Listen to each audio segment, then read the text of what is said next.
Hey everyone, What If Fan here, bringing you another exciting part of What If Karmic Gacha system in Modern Family World. You can find the fanfic title and the original author's name on my Patreon page. Make sure to check it out and show them some love. If you enjoy the video, don't forget to like, subscribe, and ring that notification bell so you never miss an upload. Also check out my Patreon channel for early releases of all the series, where you can find all the series released one day ahead of YouTube. Alright, let's jump into it. Chapter 106, Decathlon, for a final. General POV. Irritated by the paparazzi's sneaking photos of Edward Newgate's decathlon team, the Franklin Middle School team failed to answer the next question, allowing Atlas Middle School to gain the lead with 10 points ahead. Alex helplessly clicked her tongue and glared angrily at the paparazzis before she stood up and shouted, "Staff member, do something. They are giving me a headache and interfering with the game." "I agree. Please stop your flash photography while we are inside the venue. Better yet, get lost." The old moderator ended his sentence in a cold voice, striking fear inside the self of the nerds there. Rajesh stood up and said, "Yeah. Get out. Or we will call the police." The paparazzis ignored them and continued their selfish behavior, when suddenly all of their cameras stopped working. "Huh? What is happening?" A drug-addled, sly-looking paparazzo muttered as he tried to test his camera a few times, only to find out it had been broken. "Fuck. What about the storage?" He cursed and took out his memory card from the camera to check it on his laptop, only to find that his laptop had broken too. "Fuck. Who did this?" He cursed out loud. Not only him, but all 20 paparazzis there also found out that all of their electronics had been fried, and they had lost all data they had in their laptop storage and also their cameras. That meant, a lot of black materials had been destroyed, leaving them with no source of income, and no defensive items to protect themselves from the retaliation of those they had blackmailed before. They got horrified at the conjecture, and hurriedly moved out of the venue one by one before anyone else could find out what had transpired here today. Amidst the chaotic venue, Mrs. Henderson walked back slowly to her audience seat, but her steps paused as she saw a sullen company senior standing right in front of her. The Korean man in a black suit frowned and said in a cold tone, "Henderson, you have broken the afterlife rule. It's a stupid rule to follow." The teacher rebuked, not showing regret for her actions. "Nonetheless, it is a rule. You cannot interfere with the affairs of the living. I had turned a blind eye when you offered help to the kid you're observing, but to protect an ordinary kid? Why do you have to go so far to meddle in the mortal's fate?" Henderson paused for a while, as even she did not know why she did that. She pursed her lips and replied, "You put me in this world, as a teacher. And a teacher will protect her students," she said and snapped her finger once more. "So, you're not satisfied with one offense, and you thought making 2 offenses, one witnessed by a senior agent, could finally give you satisfaction?"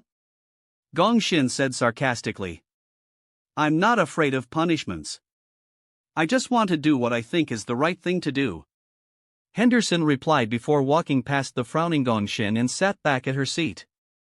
Unbeknown to her, the senior manager in the Afterlife Corps showed a slight smile before turning his face stoic again and sat next to the teacher. He handed her a disciplinary notice, and said, "I already arranged for you to be pulled back to the company, but now, I guess you have to stay in this world for a little bit longer. Right now, I just hope that kid doesn't make so much trouble," Mrs. Henderson said helplessly before willingly accepting the disciplinary action without even trying to defend herself. "Oh right, you still haven't told me the story," Gong Shin asked in a friendly manner. "Which story?" Mrs. Henderson asked, confused. "The story of the best and most disciplined angel demoted because she ran a karmic draw for a 1-year-old kid." Mrs. Henderson opened her mouth a few times in disbelief, before she frowned and said, "I don't want to talk about it." On the other side of the city, a red Porsche was being pursued by 4 police cars in a high-speed chase. The roaring of the engine startled the passerby on the street, especially a realtor who had just gotten out of a supermarket with grocery bags in both of his hands. "Oh my god, kids today had watched too many Speed Racer movies," Phil Dunphy exclaimed as he watched the red sports car pass by in awe. Inside the red car, Edward was cursing his luck. Damn it! Why is the police so active today? E/N, 5 stars bro. While driving, the songs played by his earphone raised his heartbeat up, and also his reflexes as he made a few difficult maneuvers on the streets.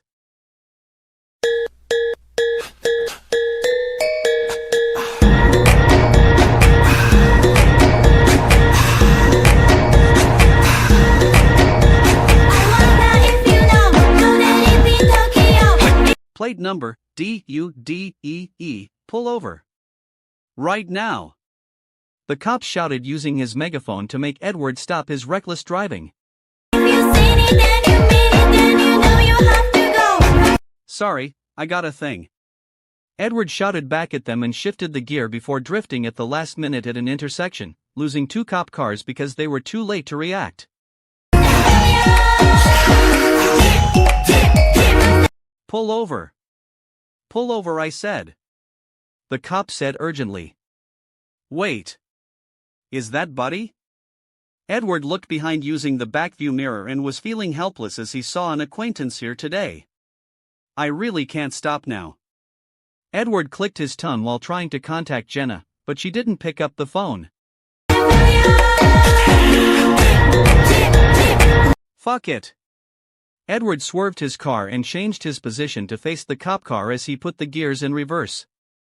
Buddy screamed in horror and pressed his brake, but the collision he expected didn't come. He was only tricked by Edward, who in turn took another corner, and managed to disappear from the police chasing him. I could get addicted to this. Come on. Come on. Jenna. Pick up.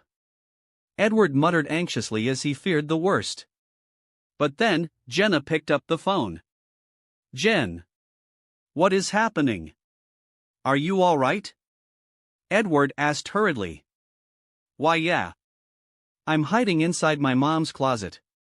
They are still here, trying to find me. Apparently most of them are dumb, so I'm still safe. Jenna hushed her voice and said in disbelief after she miraculously managed to escape pursuit from the bad man's goons. One forgot to tie his shoelace and tripped. One suddenly got a phone call and decided to answer it instead of following her, and so on. I already called for help. So tell me, is the front gate open? Edward asked in a calm manner as to not increase the pressure on the young girl. I think so. She replied anxiously. Good. I will just drive my car straight in. Don't hang up the phone, and tell me what's happening. While Edward was speeding to get to Jenna's mansion, Alex was currently inside a predicament with almost no way out of her troubles. We have one question left. One chance to turn this all around. Alex muttered while biting her fingers. And the last question is going to be the hardest of them all. Come on, guys. It's not that bad. Enid tried to cheer the team up, but no amount of effort could raise the team's spirit. What about that paper? I don't know. Ed's notes, I guess. Alex replied before opening the paper. She was suddenly infatuated with the neatly written formula and explanation that the paper showed, and almost forgotten to focus on the last question. The moderator was changed to Rajesh as the paparazzis had caused him to be unwell and had to sat down and rest. Now, it's time for the final question. A question that will decide whether the Franklin Middle School team could surpass Atlas Middle School, or will Atlas remain at the top and become the champion for these 3-month championship games. Rajesh said ceremoniously. Are you ready? Both of the team were confused by the sudden change in atmosphere, and were looking at him in confusion. Never mind. Rajesh said dispiritedly before reading the final question. The last question will be a change of pace from all of the science stuff. It will be a history question, and it will be worth 100 points. Alex stopped biting her fingers and wiped the non-existent sweat on her forehead as she looked at the score. 320 points for Atlas. And 310 points for Franklin. The crowd murmured at the change, but Rajesh ignored them and asked, "What is dash?" Wait. Alex suddenly shouted. WW what?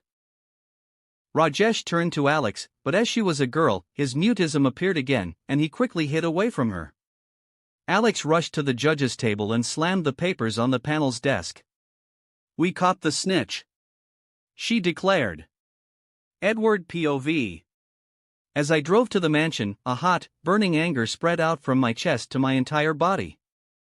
An orphan boy, unadopted till I reached adulthood and was kicked out of the orphanage, the only comfort I had right then was to know I was not alone. There were a few children like me, unwanted by society. We consider ourselves the bottom members of society, and decided to look after one another. E/N, and so I had to become the hero Gotham needs, not the one they deserve, or however that line went, lol. But, one by one, we fall prey to the darkness of human society. One orphan girl was tricked into doing pornography, and died from drug overdose. One married a rich man, and was choked to death. We tried to save them, but we were always one step too late. In the end, we all went our separate ways, as it was too painful for us to keep sticking together. A/N, too dark. Please. Please. I don't want to be late again, I muttered as I pressed the pedal, driving 150 miles an hour at a 70 miles per hour speed limit street. I finally arrived at Jenna's house, and stopped the car directly behind the black SUV parked in front of the door. I jumped out of the car without even turning off the engine and ran to the door. It was locked, but I broke it with a kick. The sound startled the goons loitering nearby, and they turned their gazes towards me. "Hey! I'm not late, right?" I asked with an angry smile while cracking my fist as I walked slowly towards them.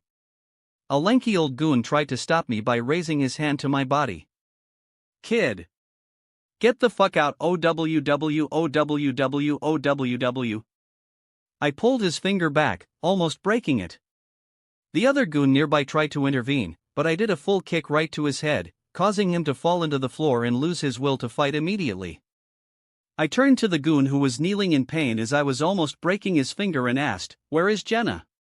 Why are you guys here?"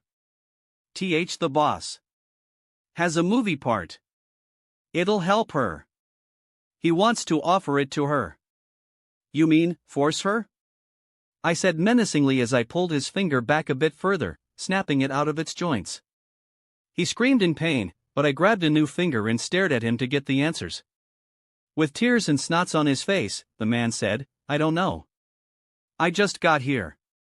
I don't know what the fuck is happening. I put my hand on his head, and slammed it towards my knees, making him lose consciousness. "If you want to lie, do it better." I made my way up the spiral staircase quickly and entered Jenna's mom room. "Come out, kid." A tall, muscular Latino man was banging on the closet door as he had finally found where Jenna was hiding. He broke the closet door quickly and grabbed Jenna's wrist to drag her to his boss. I don't know whether I'm fashionably late or exactly on time, but I really am grateful that I can be both. I muttered with a sense of relief, causing both Jenna and the man to turn in my direction. I was at ease as the thing I feared hadn't happened yet, and although it was presumptuous of me to let my nerves down, I know that the only thing I needed to do today was to get here in time. "Who the fuck?" Before the man could speak, I hit him using Kenichi's Shoti technique, a soft yet hard strike with the bottom of the palm directly at his solar plexus. All the air in his lungs was pushed out, and he fell on his knees, gasping for breath. "Where is your boss?" I yanked his hair back and made him face me as I asked. Drool came out of his mouth, and he was in shock. He opened his mouth a few times, and said, He's at the guest room." "What is he doing there?" Before I could get the answer, Jenna abruptly hugged me. I was baffled, but I could sense she was shivering. I was so scared. She broke down and cried in my embrace. I brushed her back lightly as I took a deep breath to calm myself down and said, "You're all right. I'm here now. It's over." I calmed her down with the sound of the man dry coughing beside us. When he could finally speak, he said, "I'm going to sue you for assault."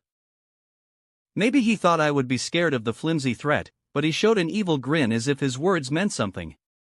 "You know, after you guys intrude in this house, that means you guys have already lost all moral high ground. If we are in the South, I could even shoot you to death, and there will be no repercussions. I raised my fist up and punched him right in the jaw. He fell to the floor unconscious, and I slipped the car key I used before into his pockets. I also took a few of his hair and pocketed it before I held Jenna's hand and said, "Follow me. We're getting out of here." She nodded and followed me obediently, her tiny hand grabbed onto mine, and wouldn't let go. General POV. Fuck. How hard is it to capture a child? The fat and sleazy producer yelled after waiting for so long in the guest room. Have you guys found out where she kept her files yet? He screamed again. One of the reasons he came here today was to delete the blackmail material Jenna's mom has against him. After he tried to make a move on Jenna before, her mother went ballistic and threatened to destroy his life. Even his wife was filing for divorce. If his wife got those files, then his life would actually be destroyed. He tricked Jenna's mom into thinking he was backing down, and offered her a chance to audition at one of his friend's new movies, before deciding to take some dark material of her daughter to exchange for his own.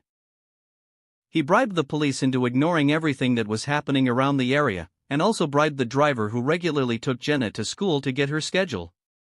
But, my men are fucking useless. He shouted angrily. He stood up from the bed, while pitching a tent from the Viagra he swallowed before, and walked outside the door to find the girl on his own. His anger doubled when he saw the girl being led away by a teenage boy the moment he walked out. He gritted his teeth and pulled out his gun before aiming at the boy. "Stop right there," he said. Edward widened his eyes as he didn't think he would cross paths with the madman. Jenna shivered in fear and hid behind him. "You think you can be a hero, you little wait. I know you. You're the famous Edward Newgate. Ha ha ha. You should learn more about this industry, kid. That way, you would know not to mess with me. That girl is mine." But to his confusion, Edward smiled even though he was pointed at by the gun. "You're late," Edward muttered. The producer shivered in fear as he heard a gruff voice coming from behind him, "There's a madman racing on the street." It caused a traffic jam. But lucky for me, I saw Buddy on the road and told him everything. Dwayne said as he lightly picked up the gun from the frozen man's hand. "And dude, you're going to jail." Buddy the cop stood beside Dwayne and handcuffed the producer's hand before he could even process what was happening. "I heard your confession, and even recorded it with my body cam. You have the right to remain silent. Anything you say can and will be used against you in a court of law. You have the right to an attorney. If you cannot afford one, one will be provided for you." As Edward watched the producer and the goons being escorted away by the cops, he narrowed his eyes and said, "He must have something in mind to still be so calm." "Ed, will you be all right?" Jenna asked with a shaky voice. "Ed, were you the one who raced around the streets today? You're giving me so much stress." "What? No. I didn't. And also, this car?" I said before I cheekily hopped onto the driver's seat of the red Porsche and pretended I was driving it while simultaneously scattering the unlucky goon's hair inside the car. Buddy narrowed his eyes and asked, "If it's not you, then who?" "I don't know. You should look into those guys." "Not me," Edward said in an innocent tone. Although a bit distrustful, Buddy the cop sighed and internally forgave Ed as he knew why he was rushing to get to the mansion. Buddy led the kids back to Edward's house, where Jenna would wait for her mother to come pick her up later. He left the house after leaving his female subordinate over there to watch over Jenna and comfort her after the traumatizing experience. A little later, when he found out that the goon was actually the one driving, he was extremely elated as the chase had racked up more than $50,000 in damages. Not only that, a few officers suddenly stood forward and confessed that they had received a bribe from the producer, and provided a lot of evidence for his prior crimes. Tens of victims of the producer also stood forward and accused him. Although Buddy knew someone was behind all of this, he was elated to see that there was no way for the man to get out of the offense right now. I wonder who he had offended. The police captain of the district Buddy was in sighed after he got a call from the higher-ups to make sure the man would go to jail. Is it the Mackenzies? He tried to touch the last daughter of the family after all. He muttered as he took out a file from 14 years ago, where Alexandria Carlson decided to report her family for neglect and abuse after her husband died. The cause of death, the celebration of their first night together as an 80-year-old husband and 20-year-old wife, was too much for said old man. Back at Edward's house, Jenna was still shaken from the entire experience, and refused to part from Edward. Edward POV. There wasn't much place to stay in the reconstructed house with all of the equipment around. I sat in the second living room near the couch while Jenna cuddled into my arms. She had already fallen asleep after the whole ordeal. I patted her arms to comfort her as she was still distressed by the entire thing, but my phone suddenly rang. I answered it quickly and spoke in a hushed voice. "Hello? Alex?" I guessed. I was wrong. Ed. We won. 810 points to 320. We won by a landslide. Enid shouted in excitement from the other line. A wide grin broke out of my face and I said, "Nice. I knew we could do it." But then, Alex grabbed the phone and asked urgently, "What about Jenna? Are you guys alright?" I could hear Enid ask with a concerned whisper, "What about Jenna?" "Something happened, that's why Ed left early." Alex explained briefly. "We're all okay now." "Did we get a trophy?" I replied and changed the subject as I didn't want to share anything without talking to Jenna first. "We got a giant trophy." Enid shouted from the other line. "We're going home now." "Meet you back at our place?" Alex asked. I turned to Jenna and looked at her sleeping face before replying, "Not right now." "I will meet you guys tonight? We can go to Shaw's Diner. My treat." "Okay. I will tell everyone," Alex replied before ending the call. I threw the phone to the side and opened up my laptop to dig up some dirt about the dirty producers and orchestrated a few things. But, even hours after the incident, Jenna's mother never came to pick her up.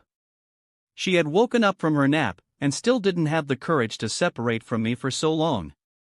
I sat her down and asked her calmly, "Do you want Elsa to come and stay with you? Or, do you want to come with me to the diner?" The question was because I couldn't get in contact with her mother, not because I wanted to go out and celebrate. Jenna hesitated for a while before saying, Can I just stay with you?" "Of course you can," I replied instantly.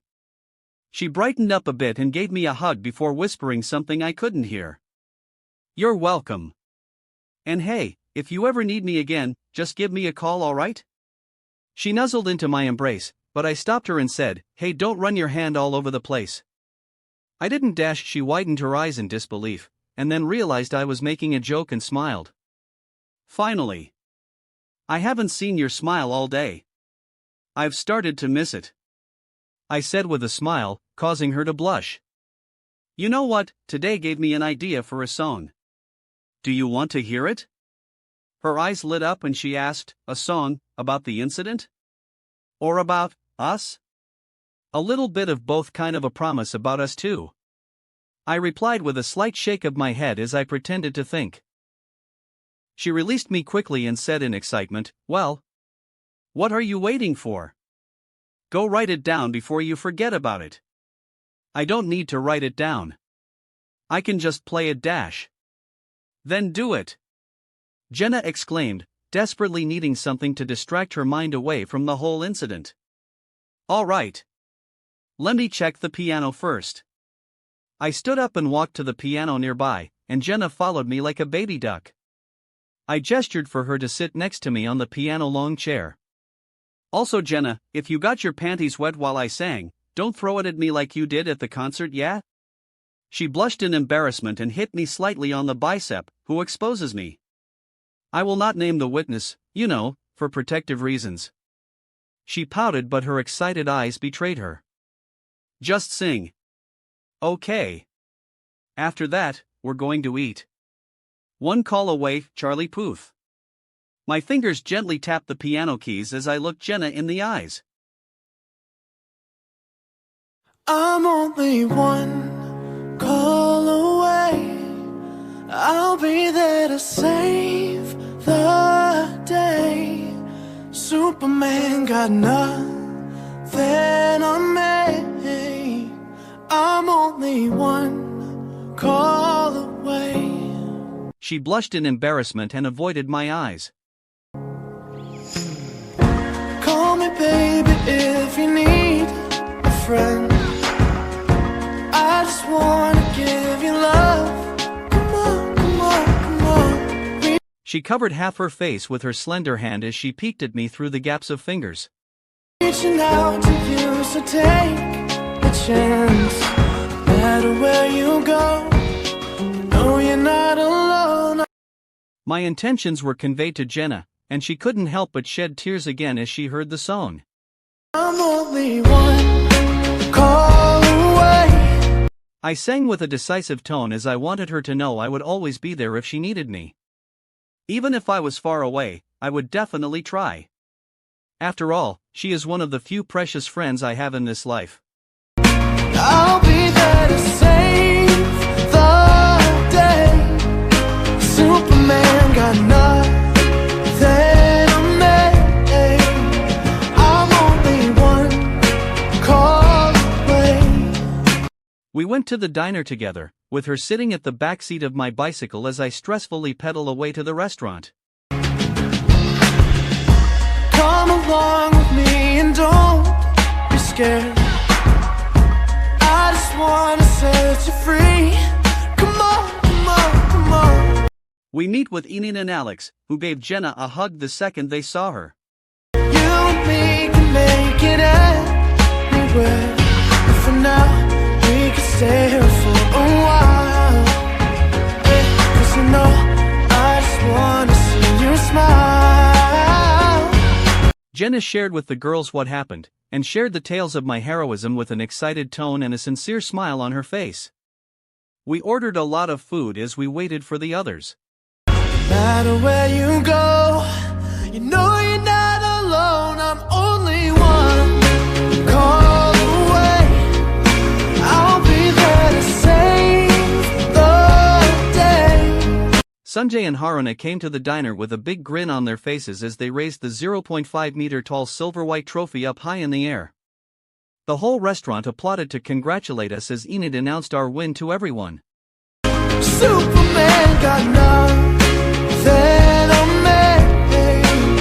I'm only one call away. Jacob was agitated and wanted to destroy the producer after Jenna opened up and shared the whole story to Elsa and him. I had to grab him by his pants to keep him in the restaurant. And when you're weak, I'll be strong. I'm gonna keep holding on. In a way, for me to run over there to save Jenna today was also a redemption for me, who was always late in saving my friends in my previous life. While Jenna was afraid of letting me go, I too felt the same way. We went back to my place after celebrating, and the group decided to let me keep the trophy for a while before donating it to the school.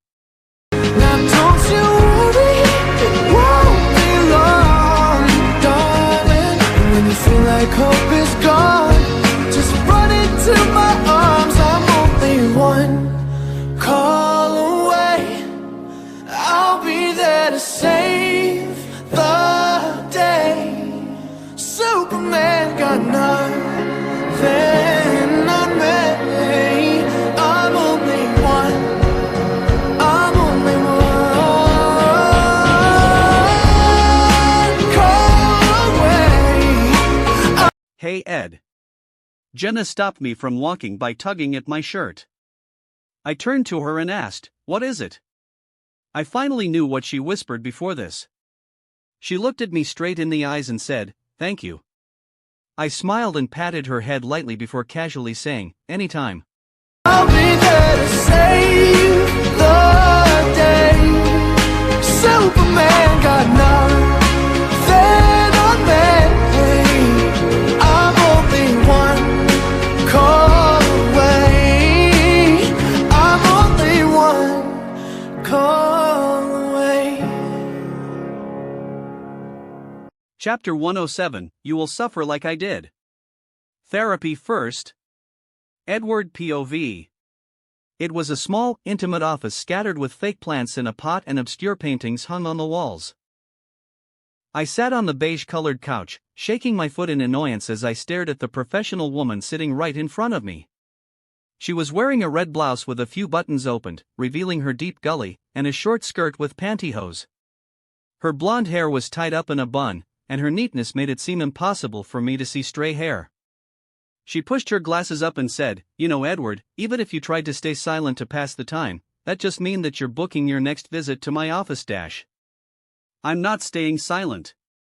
I'm just busy thinking of ways to punish my dad," I replied before I leaned forward and asked, "By the way, have you ever met the owner of Amelia's? You guys look so similar to each other." She chuckled and said, "Of course we're similar. We're twins after all." Dr. Linda Martin replied with a smile. "Oh. That makes much more sense," I muttered with a nod. "Today, I don't want to talk about myself. I want to talk about you.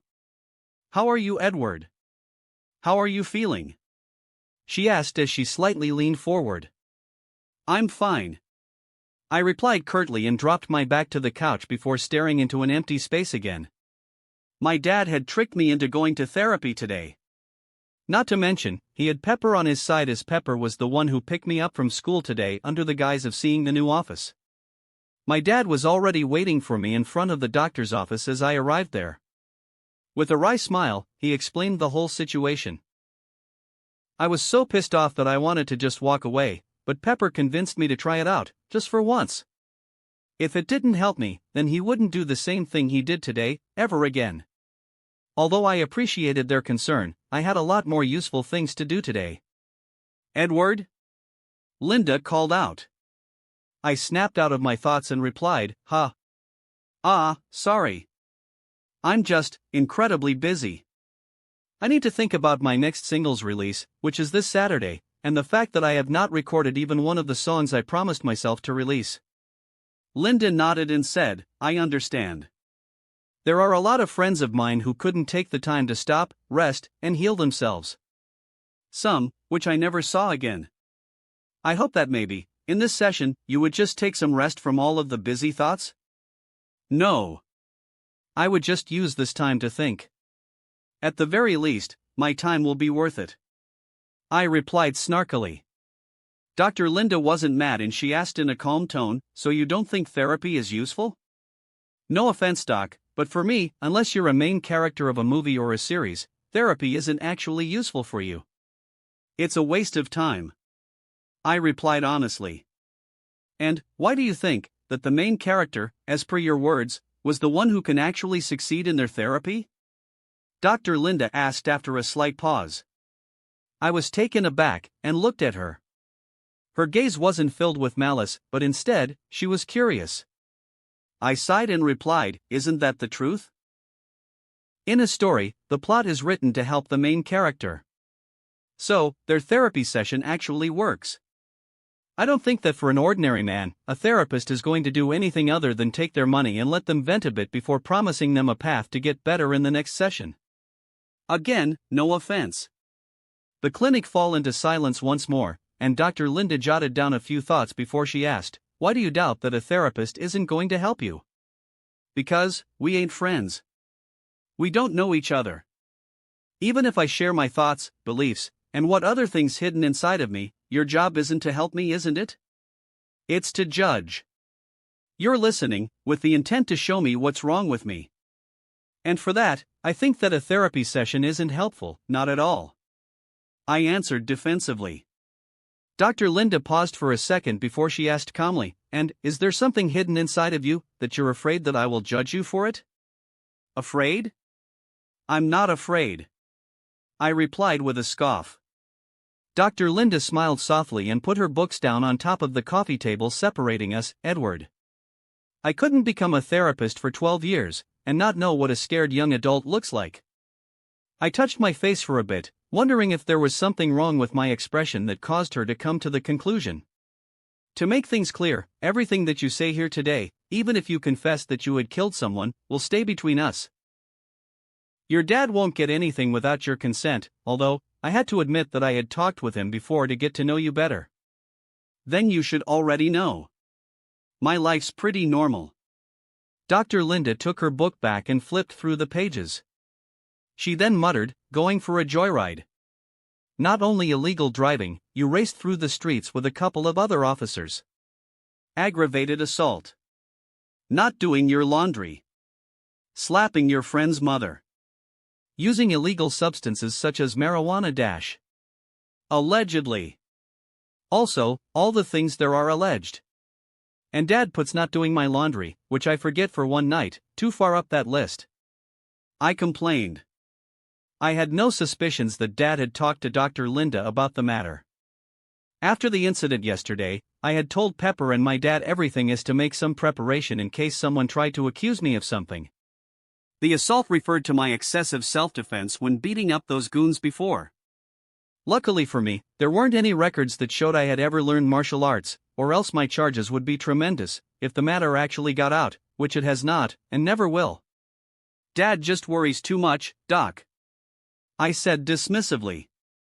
Dr. Linda nodded and pushed her glasses up. She said, "Let's just focus on only one thing on this list, shall we? Can you tell me, why did you slap your friend's mother?" General POV. Sitting outside of Dr. Linda's office in the waiting room were Ted in his captain's uniform, and Pepper in his work suit, a suit which made him look like he was cosplaying The Godfather. Ted was leaning forward and clasping his hands together while Pepper was fanning his face with a paper fan. "Do you see his eyes?" Pepper asked with a shudder. "He looked like a predator who's going to bite our heads off." Ted sighed and said, "He holds a grudge. Be careful." Pepper smacked him with a paper fan and said, "He's your son. Be braver." Rubbing his sore head, Ted said, "You know what he's like. He hates things going out of his control. And we tricked him today. So I know, there will be repercussions, just like with Dee Dee." Mitchell's mother? What happened to her? Pepper asked in shock. Well, Ed gave her something horrible, and she had to be admitted to the hospital from gastritis. When I told him, he said mockingly, "Maybe she could shove the crystal up her arse, she believes in their miraculous healing power, right? Anyway, do you really think that this is a good idea?" He gave her what? Pepper asked in a horrified tone. "A dish that no one could ever eat." Ted replied dramatically. Pepper sighed and said, "We should at least try. If he hates us, then he will hate us. I'd rather he hates us now than something horrible happens to him. Rather than this topic, I do want to ask you something." "What?" Ted asked, looking at Pepper while drinking from his water bottle. "You slept with Sal, right?" Pepper asked point blank. Ted sprayed out his drink and asked in astonishment, "WH what? Did she say we did?" "We definitely didn't." "Yeah. You guys just did the other stuff, and you got bored, leaving her clueless when you're gone without sealing the deal. She kept talking about you as if you're the evilest man she had ever met. But she also has a thing for bad boys, and now she's going around asking for your number." "Wait, what?" "But no one will give it," Pepper replied, making Ted sigh in relief. "So now, she's searching for your address instead," Pepper added.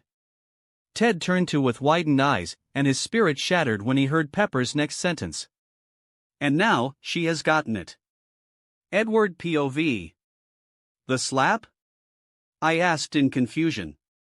"Are you sure you aren't going to focus on something more serious, like the alleged street racing?" "No. I want to hear about this one," Dr. Linda said with a cheeky smile. She had learned about the ways I had lived, and a few traumatic experiences that I had to go through from her conversation with my father. I sighed and said, "It's not really that important." Flashback. After Jenna and I arrived at our house when we got back from the decathlon winning celebration, we watched a few episodes of One Piece together in the second living room. Ding dong asterisk. Jenna flinched at the sound of the doorbell and automatically grabbed my sleeves. I patted her and said, "Don't worry. I'm here. I'll go check it out. You continue watching." I ordered before I walked to the front door and opened it. There, standing battered and with a wound at the side of her head was Jenna's mom, Alexandria. "What happened to you?" I asked in surprise, but Jenna's mother shushed me quickly. She made sure Jenna wouldn't hear it and said, I fell during the audition. However, I saw her eyes were a bit red, and she got the sniffles. There was also a bit of white powder on her nose and her arm sleeves, which made me sure that she had done a bit of a chemical-induced entertainment before, or in simpler words, she got high on drugs. I got mad and grabbed her sleeves before showing her the traces. She realized that I knew and said hurriedly, that's not it. I did not come because I was high. I was auditioning, and my phone was turned off. But when I checked it out, my bodyguard told me that Jenna was already safe. And the producer said he's giving me the part dash. So you got high with him to celebrate? I asked with gritted teeth. Don't you know how scared she was? And you didn't think to come here and comfort her dash. Jenna will understand. She always understand dash. Then, I slapped her. It wasn't a slap to hurt her, but just to snap her back to reality. She held her burning cheek in disbelief and widened her eyes. I growled angrily, wake the fuck up. She's a child. She needed you, more than ever. But you dash. Edward! Jenna shouted angrily as she saw the whole thing.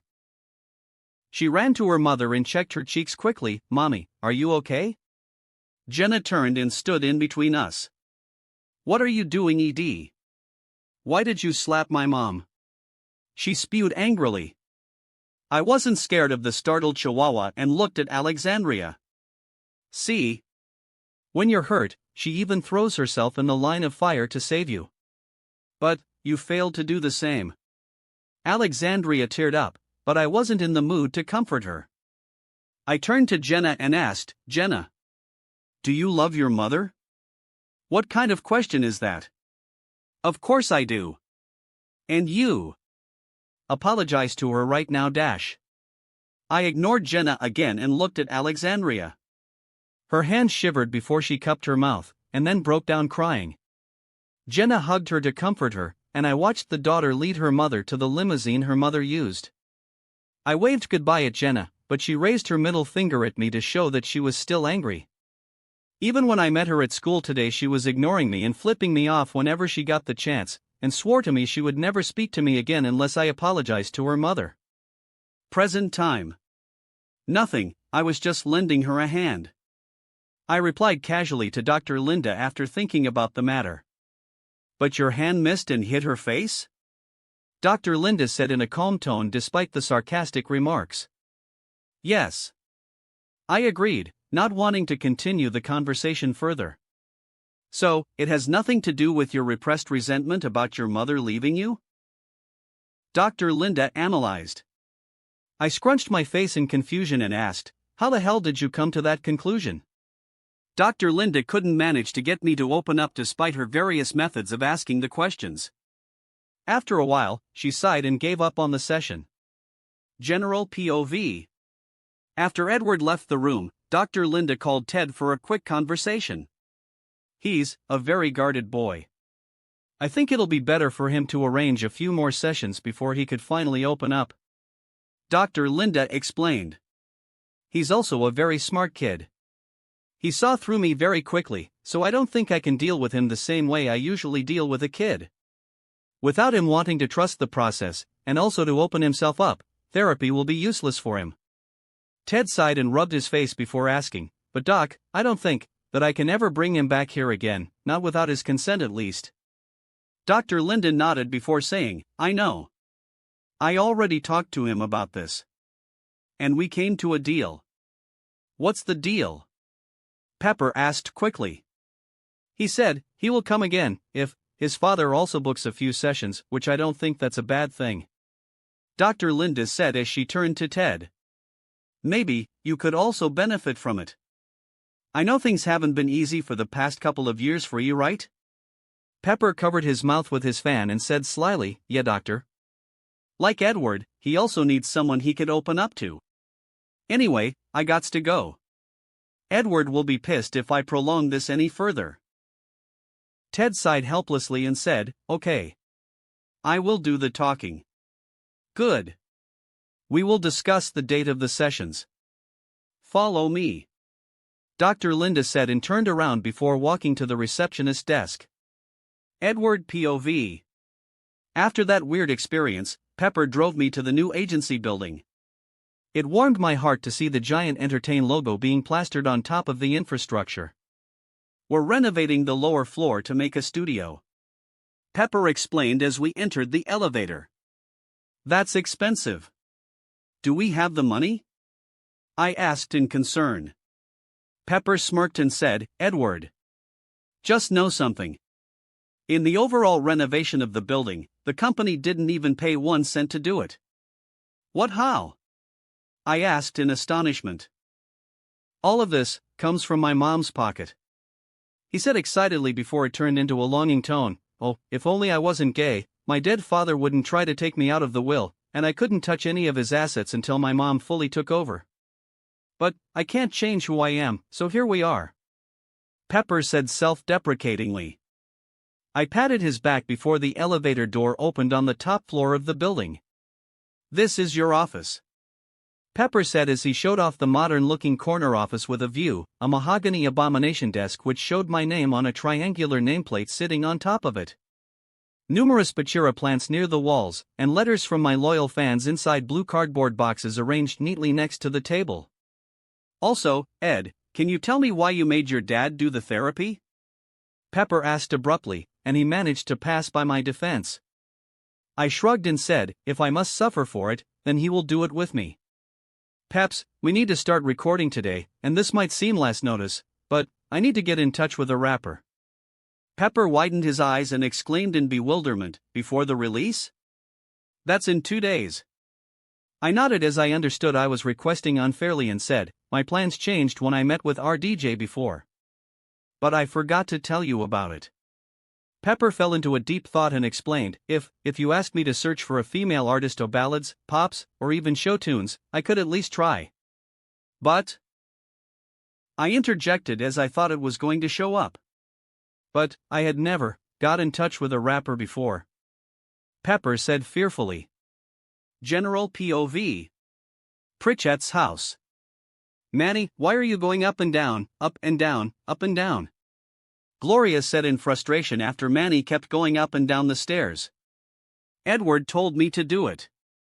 And Mom, he gave me a few recipes so that I can still enjoy what I used to eat, and still eat healthy, Manny said in exhaustion as he tried really hard to keep his promise to Edward. Jay was reading his newspaper and shook his head in annoyance. Great, now I'm also going to be forced to eat that. What's that, Jay? Gloria asked as she couldn't hear it. Nothing, hun. I'm just admiring Manny, that's all, Jay replied. If you're admiring him, maybe you can join him so that he won't have to do this alone, Gloria suggested cheerily. I walked right into that one, didn't I? Jay muttered to himself. Mitch and Cam's house. Aha! Cam screamed shrilly as he watched a YouTube video on his laptop. Mitchell ran quickly to where he was sitting with Lily in his arms. What happened? What happened? Do I need to call the police? Mitchell! Taylor came out with a new song, Cam said in a weird high-pitched voice as he urged Mitchell to look at his laptop screen. What's the matter with you? Even though you're a fan, don't you think that this is a bit much? Mitchell said. A bit much, Mitchell? Cam said, offended by his partner's remarks. Wait till you hear what I hear, and then you'll understand why I was screaming. Dunphy's house. Alex walked around the kitchen all smug as she flashed her golden medal she got for winning the decathlon before this. However, her face turned red with anger as she saw her mother. Mom, do you really think it makes sense that Luke's participation ribbon and Haley's, I don't know what that is, a full attendance certificate for her in 7th grade? Claire replied. That. Does it belong to the same display case? Alex asked in annoyance. Phil ran around the kitchen with Luke, both wearing a cowboy hat and boots. They had a holster around their waist, which stored the brand new gun that Phil had bought. Let's see if there is a bug in the kitchen, Sheriff, Luke said. Affirmative, Assistant Sheriff, Phil said before they scoured the entire kitchen, trying to find a bug or a fly to shoot down with their salt gun. Phil! Stop playing with that thing! Claire yelled at Phil from afar before she turned back to Alex, also. Stop complaining, Alex dash. Ugh! I don't have to take this. I don't! Alex said before storming off, feeling dejected by her mother's action. That bitch! Haley suddenly yelled out from the living room, making Alex stop in her tracks. Haley! Claire yelled out to admonish her, but Haley had already ran to Alex, whom her relationship with had been mended, and showed her laptop screen. See. This bitch is CRAZZZYYYY. Who wait? Taylor? Alex asked in puzzlement before taking the laptop from Haley. They watched the latest Taylor's performance video from her tour, and realized something amiss at the reveal of her newest songs. Chapter 108, Bucket List. Edward POV. As I arrived at the studio in the desert, I threw my luggage to the side of the room before sitting down on the audio equipment panel. Dressing comfortably in my black hoodie with the Whitebeard one-piece logo on the back of it, and gray sweatpant, I greeted Leo, who was eating a sandwich in the studio pantry. Missed me, guys? I asked cheekily while playing with the huge musical synthesizer. The panel produced an R2-D2 sad beeping from my touch. Ah. Don't worry. I'll be here till Sunday. I promise. Then, the panel produced a happy beeping sound. Pepper rolled his eyes as he watched my shenanigans, and he patted my shoulder. I turned to him before he said, "Look at this. I guess your friend has gone mad." He showed a YouTube fan video of Taylor's latest concert that had been trending on the internet after its release. Huh? Although I love crazy chicks, what did she do exactly? I asked in confusion. Just watch. Pepper replied with a solemn expression.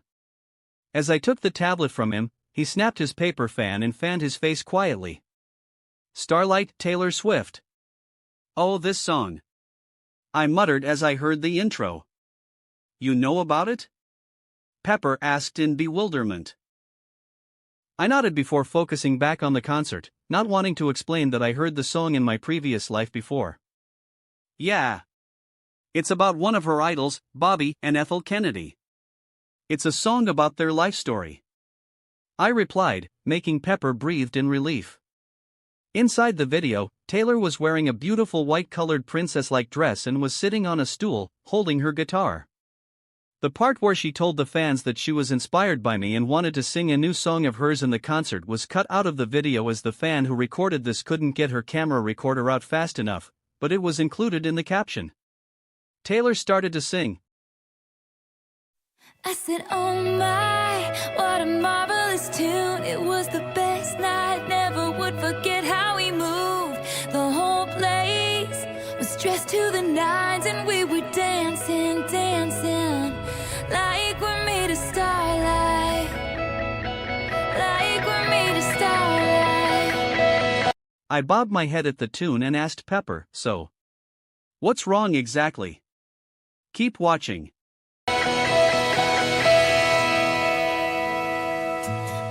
Eddie on the boardwalk, summer of 45. The fans could see Taylor widened her eyes and blushed as she sang the wrong lyric, but she continued, bracing the embarrassment. My face froze as I realized the consequences of this, and Pepper just nodded knowingly as he saw my reaction. Picked me up late one night out the window. We were 17 and crazy, running wild, wild. Can't remember what song it was playing when we walked in. The night we snuck into a yacht club party, pretending to be a duchess and a prince. General POV. This, she's talking about the party before Anna could exclaim. Kaya cupped her mouth and shushed her. Kaya whispered admonishingly, Ed wasn't supposed to be at the party, remember? So shut up. In the Dunphys' house, Claire narrowed her eyes as she heard it. I knew it. I knew they did something wrong at the party. Haley and Alex looked weirdly at Claire, but she wouldn't explain what she knew.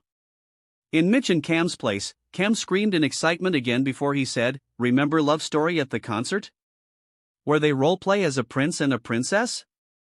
Mitchell jaw dropped in awe before he nodded in realization. This is a confession song, right? And I said, oh my, what a marvelous tune. It was the best night, never would forget how we moved. The whole place was dressed to the nines, and we were dancing, dancing, like we're made of starlight, starlight, like we're made of starlight, starlight. At the dock, Ted wiped his sweaty forehead as he saw countless new bookings for his yacht trip. How does this happen? He asked. Dwayne beside him said gruffly, one of the fans found the website. Granted, Edward never hit it, but now we get bookings from all over the country. Some even from abroad. Suddenly, Ted's phone rang. It was an unknown number, but he still picked it up as he was taught to be polite. Hello? Hi. Sorry for calling you late at night. I got your number from your son. A familiar voice greeted Ted from the other line. I'm sorry. Who's this? Me? I'm Robert Downey Dash. He said, look at you, worrying too much about things you can't change. You spend your whole life singing the blues if you keep thinking that way. He was trying to skip rocks on the ocean, saying to me, don't you see the starlight, starlight? Don't you dream impossible things?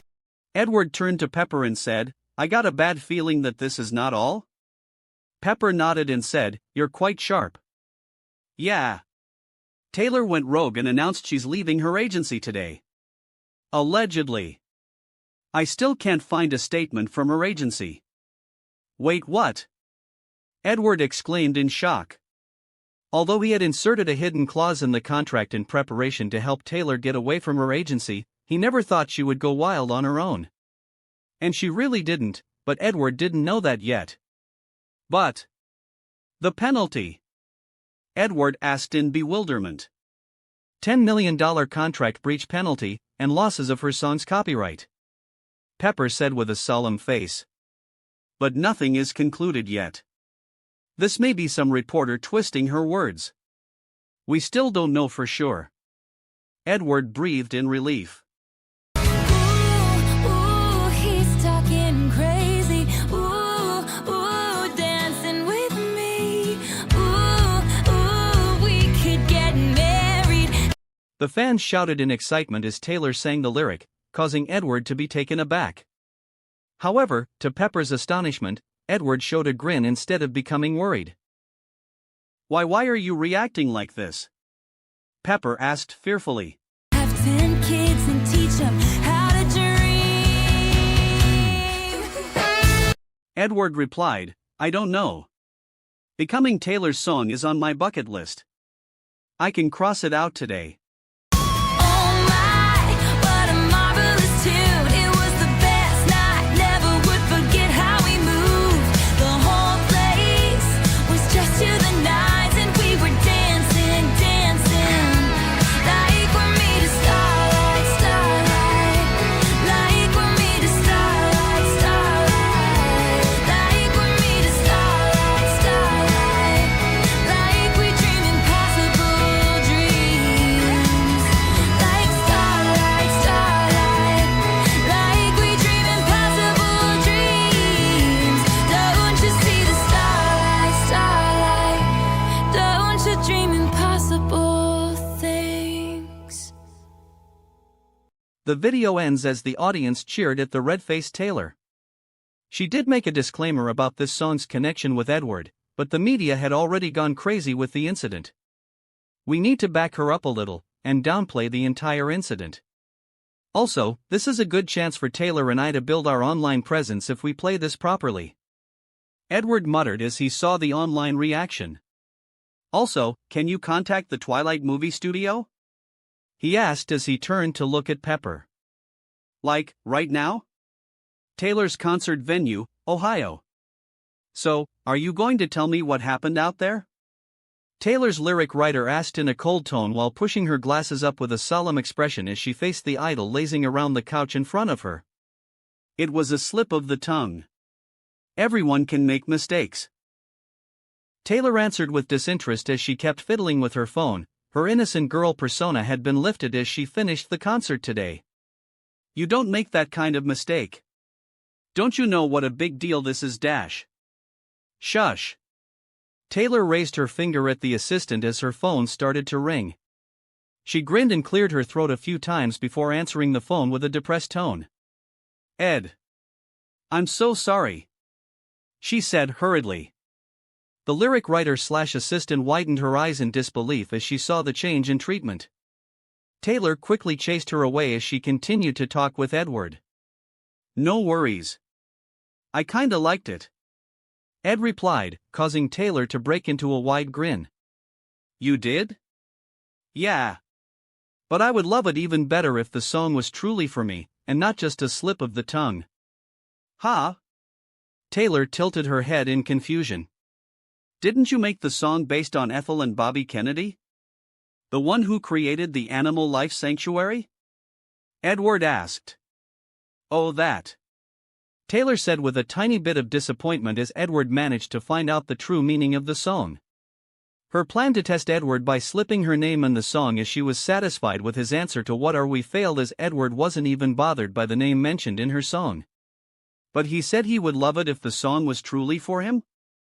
Was he expecting something more? Should I really? But the scandal. Ugh.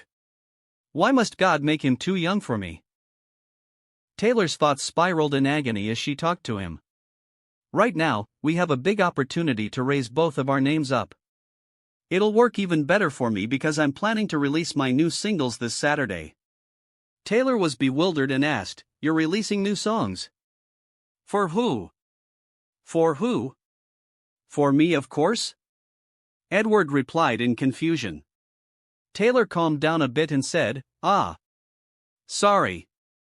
Edward laughed and shared his plans with Taylor. I won't do it if you feel uncomfortable with it. Wait. You want us to flirt a bit on Twitter? Taylor asked in disbelief, her smile spread from ear to ear. Basically. Yes. The public loves the drama. Edward replied. He already knew multiple ways to benefit from a scandal based on his future knowledge. When Taylor's speech was interrupted by Kanye, her popularity exploded because of the scandal, and Edward planned to do the same thing with both of them right now. Let's do it. Taylor excitedly agreed to what Edward was proposing. Good. I will start. Edward said before he typed out a tweet mentioning the incident today. At Edward Newgate, well, this is awkward. Article link, at Taylor Official, isn't 10 children too much? I was only planning for 3 to 4, but if you insist. Wink.emoji, townjout.emoji. Lily Edwards fan club president noticed the tweet and notified her entire army to make his tweet go viral. Within minutes, there were already 10,000 shares of the tweet, and over 50,000 likes. She, however, was frowning as the group's fantasy was quickly broken by Edward's quick reaction to the incident. The forum instantly stopped after Edward's tweet. Was he planning this or, Lily muttered. The Tayward shippers were going crazy before with a whole lot of conspiracy theories about Edward and Taylor's relationship. Some theorized that Taylor was the one who were overreaching in the relationship, but now that Edward was blatantly flirting with her, all of them fell into a confusion. Replying to at Edward Newgate at Taylor Official, you'll be so lucky. Townjout.emoji, anyway, that's a slip of the tongue. I wasn't singing about you. Blush.emoji. Edward Newgate, really? We weren't 17 in 1945?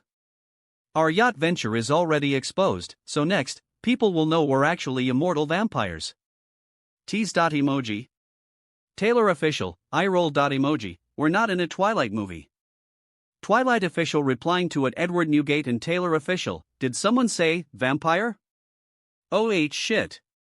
It's a marketing ploy. Lily shouted by herself before she rubbed her head in frustration, turning her blonde hair all messy. So, even the slip of tongue was planned, huh? She made her own theory about the whole incident but didn't share it with the others as she was supporting both Taylor and Edward. Most of the fans shared the same sentiment, but that didn't pour cold water to their excitement as Twilight released the 2 is better than 1 music video right at this moment. The reaction, like Edward expected, was explosive. But that wasn't all for the fans' surprise today. Are you sure about this? Pepper asked as Edward shared his thoughts. Well, she sang it for me, so I need to do a reply song, right? Edward said with a grin before typing something on his Twitter page. At Edward Newgate, hey at Taylor Official. Wait for an hour. I have a surprise for you. You can expect a reply song for this, so be excited. A simple pre-release for my upcoming album, released on my website. Mitch and Cam's house. Kaya. Cam screamed girlishly after he saw Edward's new tweet. Even Mitchell beside him was impressed after seeing Ed's response to the whole situation. Oh my god. I thought it was over when they released the music video. Mitchell exclaimed. I need to call Pepper. Damn, why is he not answering? Cam stomped his foot dramatically. Maybe let it ring first? Mitchell said, rolling his eyes. It went to voicemail. Cam. Dunphy's house. Inside the girl's bedroom, Haley was walking back and forth in the middle of the room while Alex was sitting on her bed. Ugh. What is he doing? Haley groaned in frustration as she kept texting Edward to ask about the whole scandal, but Edward wasn't responding as he was busy recording at this moment. Stop bothering him. Alex admonished her sister, despite the fact that she was also doing the same thing. Does he really want to date that lanky skank? Does he know what kind of mess he'll be in if he did that? The public will tear them apart. Haley exclaimed in concern for Edward, and also with a tinge of jealousy in her tone. I don't think Edwards is dumb enough to do that. I'm sure he's just banking on the whole drama to further promote his artistic image by not wasting the free publicity. Can't you see how fast their followers counts are rising? Edward is at 1.2 million followers now and Taylor is at 2.2 million. It started with Ed only had 500k followers. But still. Haley exclaimed before she whispered, why her? Jay's house, kitchen. Manny. What is this Twitter thing? And why do Claire and Cam want me to look at it? Jay asked in confusion after he received continuous calls from the members of his family. Manny replied excitedly, it's a social networking website. You can share your opinions with others, and also dash. Stop. I don't want to know that. I just want to know why Claire is asking me to check it out. Jay said hurriedly. Only then will they finally let me go to sleep. Jay sighed helplessly. It was almost 9 o'clock in the night, so he was already feeling sleepy. Oh. Can't help you there. I don't have an account. Manny replied. Then, can you help me make an account? Jay replied while rubbing forehead. All of the trending stuff and viral stuff was giving him a headache. Why don't you ask my mom to do it? Manny asked innocently. Well, for one thing, I don't want to embarrass myself. Can you help me do the account thing or not? What account? What are you guys talking about? Gloria suddenly walked into the kitchen wearing her pajamas and asked casually. Jay flinched and said, nothing, hun. I just found Manny still awake when I came down. Manny froze in confusion and gave a side eye at Jay, but didn't expose him as Jay mouthed, I will give your permission to make an account later. Jay ran away from the kitchen quickly, leaving only the smiling Gloria and the innocent Manny there. But the second Jay walked upstairs, Gloria's face turned solemn and she asked Manny hurriedly, Manny, what is this Twitter thing? And why do Claire and Cam want me to look at it? Manny froze again, feeling a sense of déjà vu from his mother's request. Jenna's new house. After the whole incident with the producer, Jenna and her mother left the house and rented a duplex near the city, where it was only a few blocks away from where Elsa was staying. Therefore, it was easy for them to hang out together in Jenna's room. Why are you so interested in this? I thought you're still mad at Edward. Elsa asked as she saw Jenna kept asking questions in Edward's fan club forum. Jenna shot her friend a glare before turning back to her laptop. If he just apologized to my mom, then dash. Didn't your mom say she was the one at fault? Elsa asked again, causing Jenna to be annoyed. Shut up! She shouted at her friend. Anyway, I won't talk to him again until he apologizes. Elsa shook her head and muttered to herself, well, I don't think he's ever going to do that. Not only those who were close with him were feeling antsy and excited to hear his reply song, even the pop star who was getting the reply was squealing and excitedly calling her friend Selena as they talked about the matter. I'm so fucking jealous. Selena cursed as she watched the whole drama going on. Taylor sniggered and before saying nervously, I don't know what to do now. Should I just really quit the agency and go to him? Or buy a house next to his dash? Stop that, you crazy psycho. Selena stopped Taylor before she could spiral any further. You know you can't do anything until he's legal. I know that. Taylor retorted back. He gave me the same answer when I tried to ask about our relationship before. So should I just wait? I have a life too, you know. Multiple men are asking me out on a daily basis. Then date them. Selena replied exasperatingly. They aren't him. Taylor retorted back. Selena sighed and said, you guys are both crazy.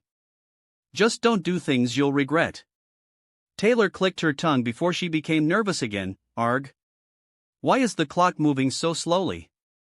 How much more time left? Selena checked her phone and said, it's just been 5 minutes. Taylor punched the air with her whole body to show her frustration before calming down and tried to pass the time by asking Selena a few things. But then, Harvey called her, so she put Selena on hold and answered the lawyer's call. Hey Taylor. Sorry to ask you about this, but do you have Snoop Dogg's or Eminem's phone number? Huh?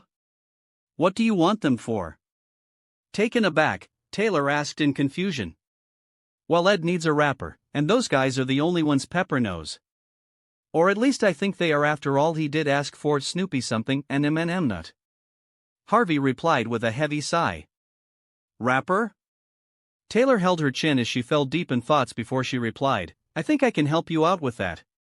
But, I need something in return for the favor.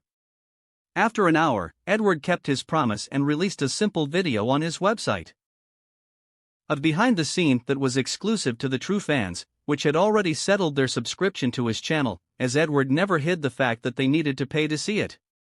Even Taylor's video was exclusive for her concert audience, but was illegally recorded and uploaded to YouTube, so no one could complain about Edward safeguarding the rights to his own songs. Of course, with only $1 per month for the subscription to have access to behind-the-scenes videos, most fans didn't have any complaints. It's up! Haley exclaimed after she saw the link. She clicked on it hurriedly, and so did Alex. Claire and Phil watched it together using the same laptop, so did Mitch and Cam, and Jay, Gloria, and Manny. What should I do? Luke asked as he walked behind his parents. Come watch with us. Phil grabbed Luke and put him in the middle of him and his wife before playing the video. The video started with the Entertain logo, and then it changed to Edward sitting cross-legged on the floor of his recording studio while holding the Taylor guitar in his lap. There was exciting music playing in the background, 'Cause You're a Natural. A Beating Heart of Stone. You Gotta Be So Cold, which made Edward turn to his left and shout with a playful smile, Leo. Come on. I'm recording here, man. The song abruptly stopped and Leo's voice could be heard from the background, Sorry boss man. Edward turned to the screen again and said, Sorry about that. We're currently getting ready for the singles release this Saturday. I truly didn't expect to make an exclusive today, but here we are. He had taken off his hoodie, and was only wearing a simple tight white shirt and had a metallic necklace around his neck in the shape of a wolf head. Enid squealed as she saw the necklace and muttered to herself, I need that. Her sister Tara rolled her eyes and said, I thought you would focus more on his muscles. You're right. He's getting hotter and hotter. Enid exclaimed. Edward's casual behavior in addressing his fans quickly earned him a lot of goodwill from them. Taylor's attention, however, was focused on the guitar he was holding, and she giggled to herself, "He's using my gift to sing a song, to reply to my song." Edward continued without knowing people's reaction to his video, "This looks kind of shabby, but this will only be for you, my most loyal fans. So here it goes. I hope you enjoy this, as it will remain exclusive for all of you in the Superfan Club until further notice."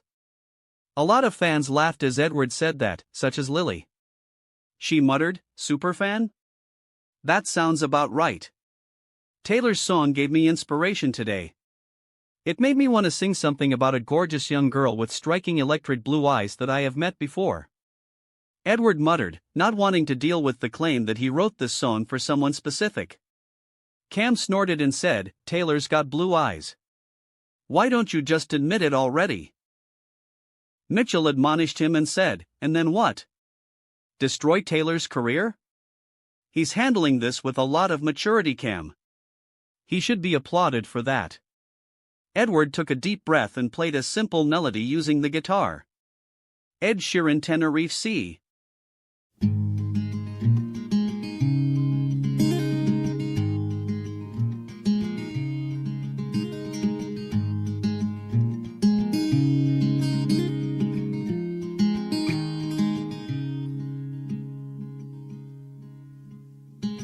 You look so wonderful in your dress.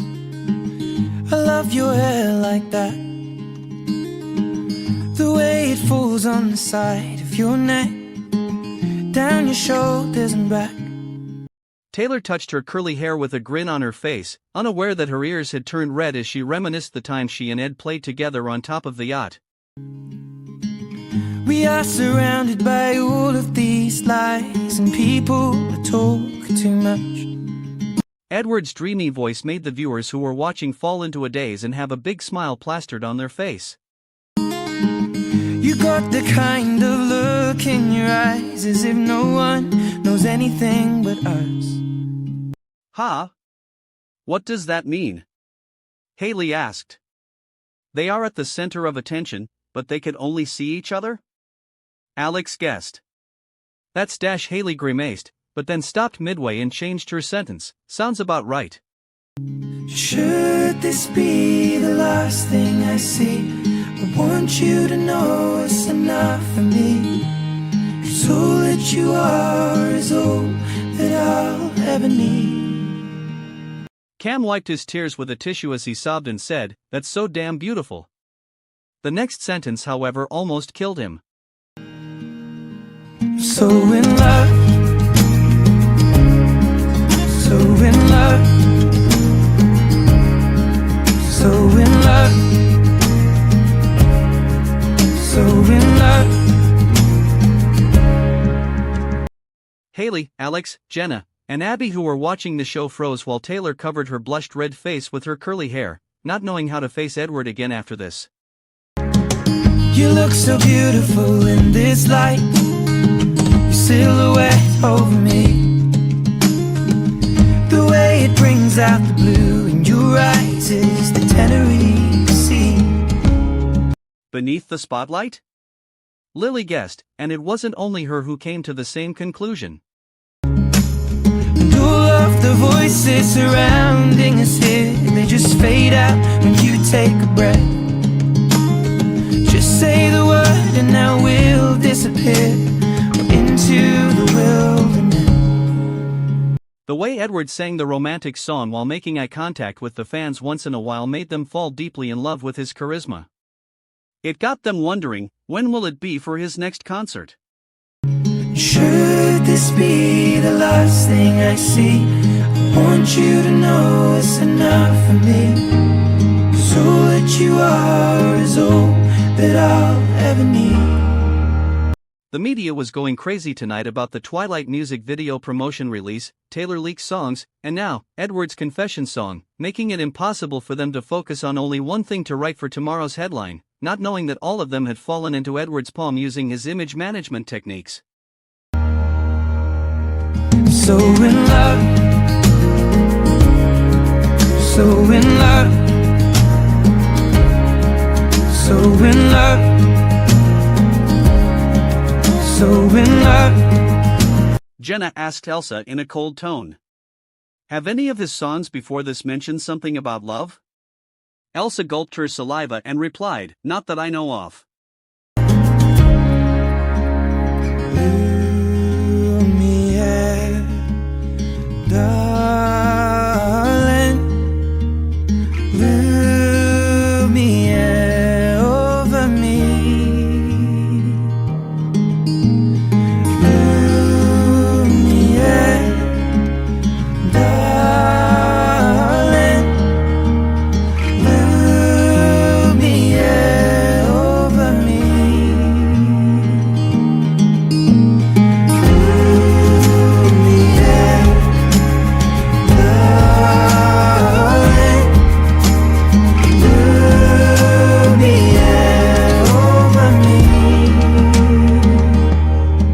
Light? Illuminate? Alex tried to guess the sentence's meaning. Mitchell, however, was impressed with Edward's perfect French word pronunciation, and even got goosebumps on his arms from the performance. Chills. Literal chills. Cam exclaimed. Should this be the last thing I see? I want you to know it's enough for me. 'Cause all that you are is all that I'll ever need. That kid. I never knew he could be so romantic. Ted muttered to himself. So in love. So in love. So in love. Love, love, love. So in love. Gloria hugged Jay's arm and laid her head on his shoulder as she was mesmerized by the song, Jay. I don't want it to end. She muttered. Jay nodded and said, although it's not 7 years, this one is still good. You look so wonderful in your dress. I love your hair like that. And in the moment I knew you better. Edward ended the song abruptly, beads of sweat rolling down his forehead. He was under intense pressure the whole time as he needed to sing the song perfectly in one take. That concludes the song, Tenerife Sea. Edward said with a grin, not expanding on the fact that he purposely picked this song to sing as it was one of the most difficult songs to understand among all the songs he had heard before. Like I said, this song is inspired by a gorgeous lady with striking blue eyes that I had the pleasure to meet. Till the end, he didn't claim that the song he wrote was for Taylor, making it impossible for the fans to get the evidence for their dalliance. Stay tuned for this Saturday. After getting to the top chart with the singles Love and Heartbreak, I will release 3 more singles with the theme, Imagine. See you guys soon. The video ends there, and most of the audience was left in a daze as they still couldn't believe that the video had ended like that. After collecting themselves, they became excited and curious about Edward's next songs. For the subscribers, they also found a few cover songs posted inside the exclusive fan site, and couldn't help but click on the next video as they couldn't get enough of Edward. Edward POV. After finishing the video livestream, Pepper gave me a white towel to wipe my sweat. Can't believe in an hour, you recorded 7 videos of yourself, coded the website, and planned everything almost to perfection. Pepper said. I grinned and wiped my head before tossing the towel to the side. Are you sure you're 15? He asked in suspicion. I'm just built different from the other kids. I replied cockily before walking to my laptop to oversee the reactions and data from the livestream today. 500,000 new subscribers. So, 500 grand in just an hour. I think I can do better. The keyword Tenerife Sea quickly became trending on social media, and Taylor reached 3 million followers on Twitter while I managed to reach 2.7 million followers, increasing both of our influence to the public arena today. I checked my Twitter page and laughed as I saw what Taylor had posted. Taylor official, smiling face with heart eyes, you are on. I don't think this is over. Something tells me you all can expect a new song pretty soon. I quickly reacted before Taylor could destroy everything I strived for today. Edward Newgate at Taylor official, yeah. A new song from both of us, as we're going to start our joint project together pretty soon. I called her quickly to prevent her from tweeting again and said, I'm looking forward to a new song if you really want to create one for me, but don't tweet anymore without my permission, okay? Yes, Daddy. Taylor replied submissively in a sexy voice. Chapter 109, Meeting God. General POV. Ha! Haley noticed something weird as she rewatched the exclusive video of Edward singing Tenerife Sea for the third time. What? Alex asked curiously. You know that I haven't seen him since Wednesday? Haley muttered. So? Haley paused the video and pointed her finger at Edward's knuckle. He didn't always have a bruise there, did he? Wait. You can see that?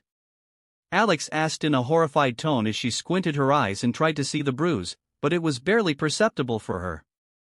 The only reason she knew it was because she saw it when they celebrated the championship at the family restaurant before. So you know something. What's going on? Haley asked in a stern tone while crossing her arms together. Alex realized that her sister was sharper than she thought and said, I can't tell you that. Not without his consent anyway. So did he get in a fight? Haley guessed before Alex could finish her sentence. Alex was taken aback, and before she could react, Haley sighed and muttered to herself, that is so hot. Alex scrunched her face in disgust, not knowing what to respond to her sister's preference towards bad boys, which was something she inherited from her mother. You know what, you should totally throw a party for your championship. Haley turned to her sister with a face full of ulterior motive. Huh? Well, that's not a bad idea, but who would come if I was the one who's throwing the party? Alex said self-deprecatingly. Haley sneered and said, I thought you were smart. Don't you get it? You only need to invite one person. Then, the entire school will want to come on their own to your party. Alex was still confused, making Haley roll her eyes and say in frustration, Edward. Just invite Edward. Ah! Alex exclaimed in realization. But he's so busy. She muttered. Maybe throw the party on Sunday after he gets back from the studio. Haley planned. Are you sure? Where are we even going to throw it? Here? Will Mom let us? Alex asked rapidly. Just let me handle Mom. You just focus on getting Edward here. Haley said with a cocky grin. But as she turned her face away from Alex, her expression shook. Now, how can I trick Mom to go away? She muttered to herself. Edward POV. Inside the studio's bathroom, I washed my mouth and was cleaning away the traces of vomit at the sink after I concluded the Twitter drama today. Edward? Are you okay, boy? Pepper asked in concern from in front of the locked bathroom door. I'm fine. Must be bad seafood for lunch or something. I replied hastily, not wanting for him to pry into my matters. As I looked up to the mirror in front of me, I saw a cold-looking Edward Newgate in a classical suit scoffing at me. Pathetic. He mocked. Fuck off. I said before getting out of my imagination and wiped my hand with a paper towel. I slapped my cheeks a few times and put on my fake smile again. I got out of the bathroom, my chest tightening uncomfortably as I passed by Pepper and walked to the recording room again. As I picked up my guitar, all of the other noises inside my mind and the uncomfortability disappeared. Should I really open up to Linda? Nah. I muttered to myself as I played a simple melody to rest for a while. Edward. For the natural song, you're releasing this first, and then you're making the music video, right? Do you already have an idea on what to make for the music video, or should I give that job to a creative director? Pepper asked after he finished his call with the Twilight movie studio executives. The studio was delighted with the music video release timing and response. They also had been hinting about casting me into the movie for a while, but I kept avoiding the topic with them. Yeah. I do. Good. Pepper nodded, not bothering to ask about the budget for the music video now that we were flooded with the profits from the earlier song release and the streaming service. A lot of it was reinvested into other projects and share acquisition from various companies, but the company's account still stood strong. By the way, how many views have I gotten on Grenade MV and all the song's download counts now? I asked in a casual manner. Views on YouTube, 50 million. It's still rising. And the download counts had surpassed 20 million. Pepper replied in a calm manner. You also have a few endorsement offers, but we will talk about that tomorrow. Are you going to rest now? He asked. I'm finishing whatever it takes and natural editing tonight before I'm tucking in. What about the rapper? Did you find someone? Harvey did.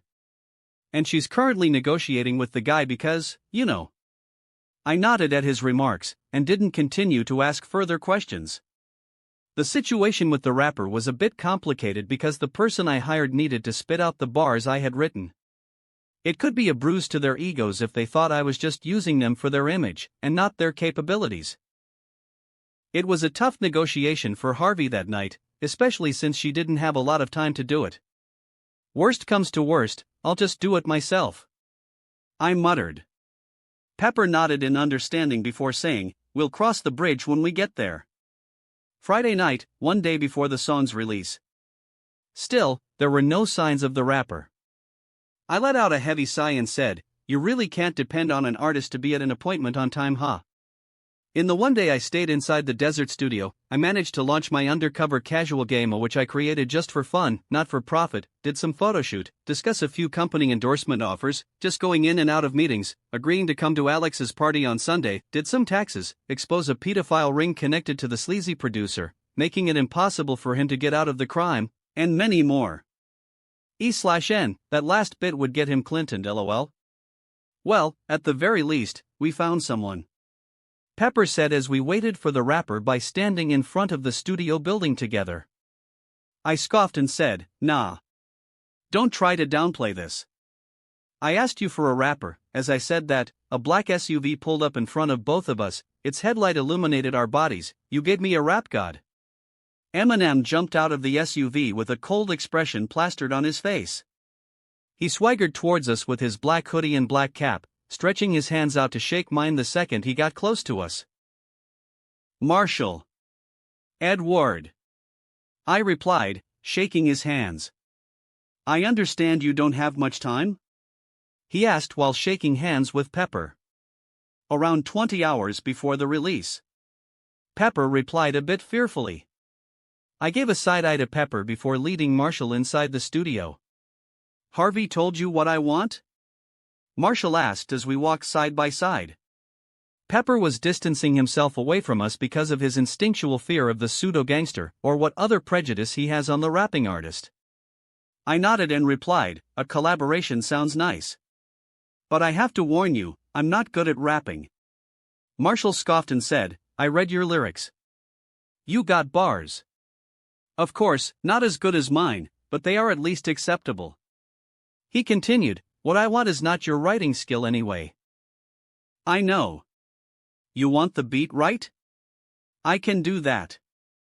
I said, not knowing that my impromptu performance in the interview before when I sang Shivers had caused the rap god to gain a great impression on me. In the negotiation of his features in the song, he actually talked to his agency to negotiate with Entertain at an equal level, causing even the DR to be confused. We will discuss my song later. I assume we can finish this in an hour? Marshall said as we reached the recording room. Well, maybe less than 20 minutes if I get what I want. As you well know, I've already got some of my own stuff put together, but I can show you the whole thing after we are done. I replied cheekily, making Marshall grin for the first time. I was wondering why he agreed to help me with this as he entered the recording room. I had already given him a demo of the song before, so he already knew what to do. And as I predicted, we managed to conclude the recording for the rap part of the song in under 20 minutes.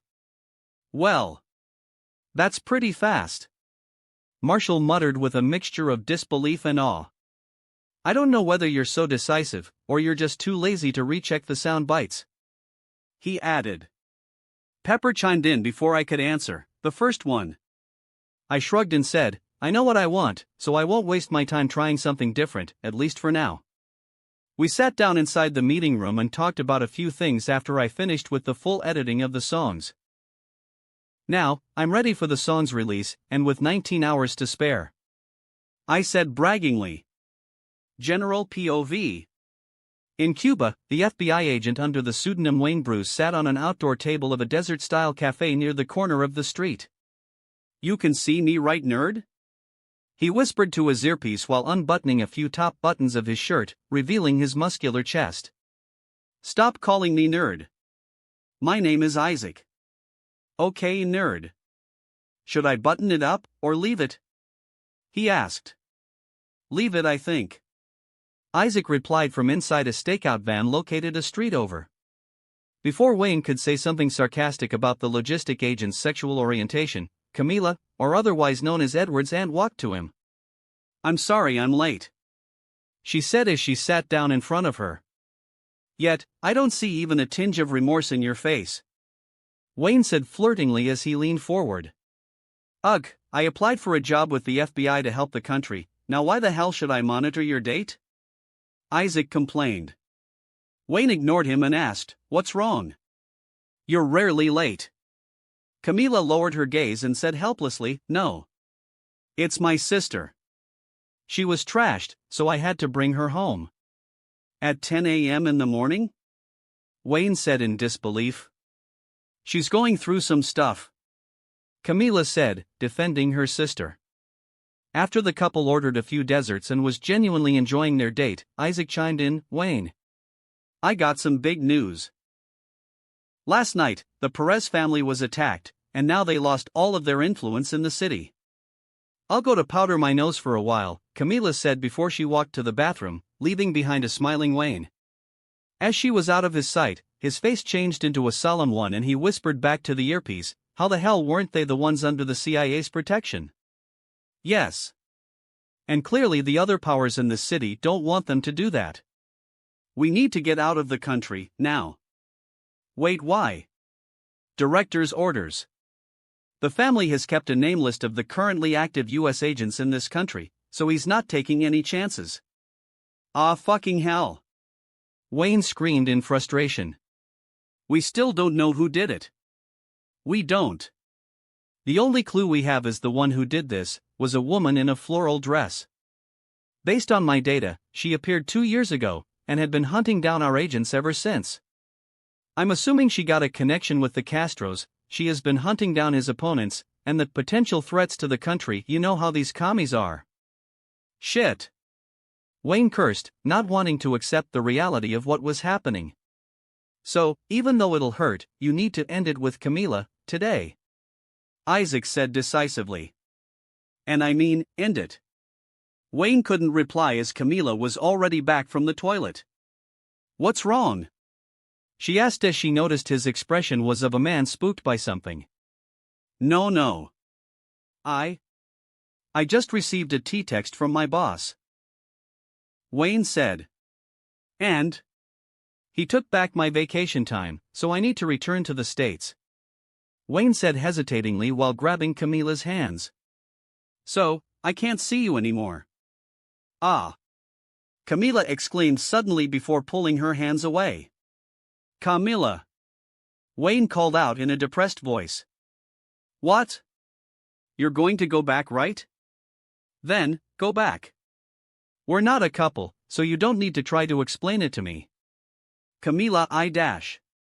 Before Wayne could say anything, Camila grabbed her purse and walked away from the table. She didn't even look back once as she walked away. Wayne rubbed his head in frustration and said, "Let's go back. The investigation of the Pritchetts is going nowhere. Maybe the team pursuing the Colombian lead will fare better." Isaac kept his mouth shut, not wanting to add more bad news to Wayne, especially since they couldn't find any leads at all from their investigation on Pritchett's closet. The director was shutting down their entire operation, and the only reason Wayne could stay undercover in Cuba for so long was because Isaac had been helping him make excuses to the director. But before we go, the director asked us to go check out the street racing game tonight, and see if we can find a man named Dorado. Isaac added. E/N, What about Dorito instead rolling on the floor laughing? Not knowing that he would actually meet Camila again tonight and get slapped in front of a crowd of 100 people as he lied to her about going back, Wayne sighed and said, okay. But, we first need a car. A damn good one. Edward POV. As I hung out with one of my childhood idols, I finally understood why he accepted the feature offer to rap in my song. After his last album Relapse came out, the response was quite mediocre for him, therefore he vowed to give all of his best effort in the next song albums. And no, he wasn't meeting with me today to ask me for any help in making his own songs. His intention was to observe my passion, and to get inspired. So he purposely shared the lyrics for his new, still in the making, rap song titled, Not Afraid. Sing it. Marshall said suddenly as I read his lyrics. What? I looked at him in confusion. I heard you rap in the demo. So do it. I want to see how you're going to spin this one. Well, I did spit out your bars before dash. Alright, I'll do it. I said before suddenly standing up. Where you going? He asked in a teasing manner. I smirked and said, well, I need a beat, so I'm going to take my synthesizer. Marshall's face froze before he muttered to himself, right. I forgot he's a little monster. Wait for me. He quickly stood up and followed me from behind as I walked to the EDM synthesizers that Pepper had just bought for me. You know, this lyric helps me a lot. I said suddenly, causing Marshall to scrunch his face. Why? He asked. I can relate to it. I replied as my hand tapped a few buttons on the machine, creating the initial composition for the song. I feel that there's a lot more in the beginning before we get to this part in the lyrics, but Emma still do it. Dre is still fiddling with the hook. When I get that, I can finish the entire song. Marshall said in a confident tone. Really? But, it's easy to see though. I unconsciously blurted out. Marshall raised one of his eyebrows before he let out a light chuckle and said, if you think it's so easy, why don't you do it? A collab then? Or are you paying me a salary? I replied cockily. If it's great, I don't mind the collab. Marshall said suddenly, causing me to be taken aback. Nah man, it's your song. Shut up and sing. He said. Wait. Why don't you just join wherever you want? See if it fits. I said. Huh? I don't want to sing a few times, kid dash. Don't worry. Trust me. I said before grabbing my electric guitar. Marshall sighed and said, okay. Let's play. I recorded the chorus echo, making Marshall widen his eyes. He grabbed a microphone quickly and we both swayed to the beat as we got into our performing character. Harvey, who just arrived and was watching on the other side of the room, chuckled and said, so, when two crazy monsters meet, I wonder what's going to happen. I'm not afraid. Yeah. I grabbed the microphone and sang. Yeah, Marshall said without singing. Edward, today. It's been a ride. I guess I had to go to that place to get to this one. Now some of you might still be in that place. If you're trying to get out, just follow me. I'll get you there. Marshall grabbed his microphone tight and rapped. Try and read my lyrics off of this paper before I lay 'em. I changed the beats quickly as I followed his lead in the melody. You won't take the sting out these words before I say 'em, 'cause ain't no way I'm gonna let you stop me from causing mayhem. Marshall glanced at me with an excited expression. Right now, he's no longer Marshall. He's the one and only, the person whose comeback was anticipated the most in this era, Slim Shady. When I say I'ma do something, I do it. I don't give a damn what you think. I'm doing this for me. So the world feed it beans. It's gassed up. Everything's just stopping me. I'ma be what I set out to be. Without a doubt, undoubtedly. And all those who look down on me, I'm tearing down your balcony. No ifs, ands, or buts. Don't try to ask him why or how can he. From Infinite down to the last relapse album, he's still whether he's on salary, paid hourly, until he bows out or he just bows out of him. Whichever comes first, for better or worse. He's married to the game, like you for Christmas. His gift is a curse. Forget the earth, he's got the urge to pull his from the dirt and the whole universe. This is the part where Edward relates to him, huh? Harvey muttered while Pepper solemnly fanned himself with the paper fan. I don't like this. Not even a little bit. Pepper muttered. I walked lazily towards him as I sang the chorus. I'm not afraid to take a stand, take a stand. Everybody, come take my hand, come take my hand. We'll walk this road together, through the storm, whatever weather, cold or warm. Just letting you know that you're not alone. Holla if you feel like you've been down the same road. You did it! Marshall screamed in excitement with both of his hands raised up as he felt that most of the song was already completed. As Pepper thought back about the chorus I was singing, he nodded in appreciation and muttered, Edward is Edward after all. He scared me there for nothing. While Pepper was deep in thought, Marshall suddenly said, Do you want to meet Dre? And come to my agency? Excuse me. Pepper gasped as he was offended by Marshall's brave offer. General POV. In Ohio, Taylor's crew was loading all of her stuff into the road tour bus as they needed to get to the next concert venue. Stop.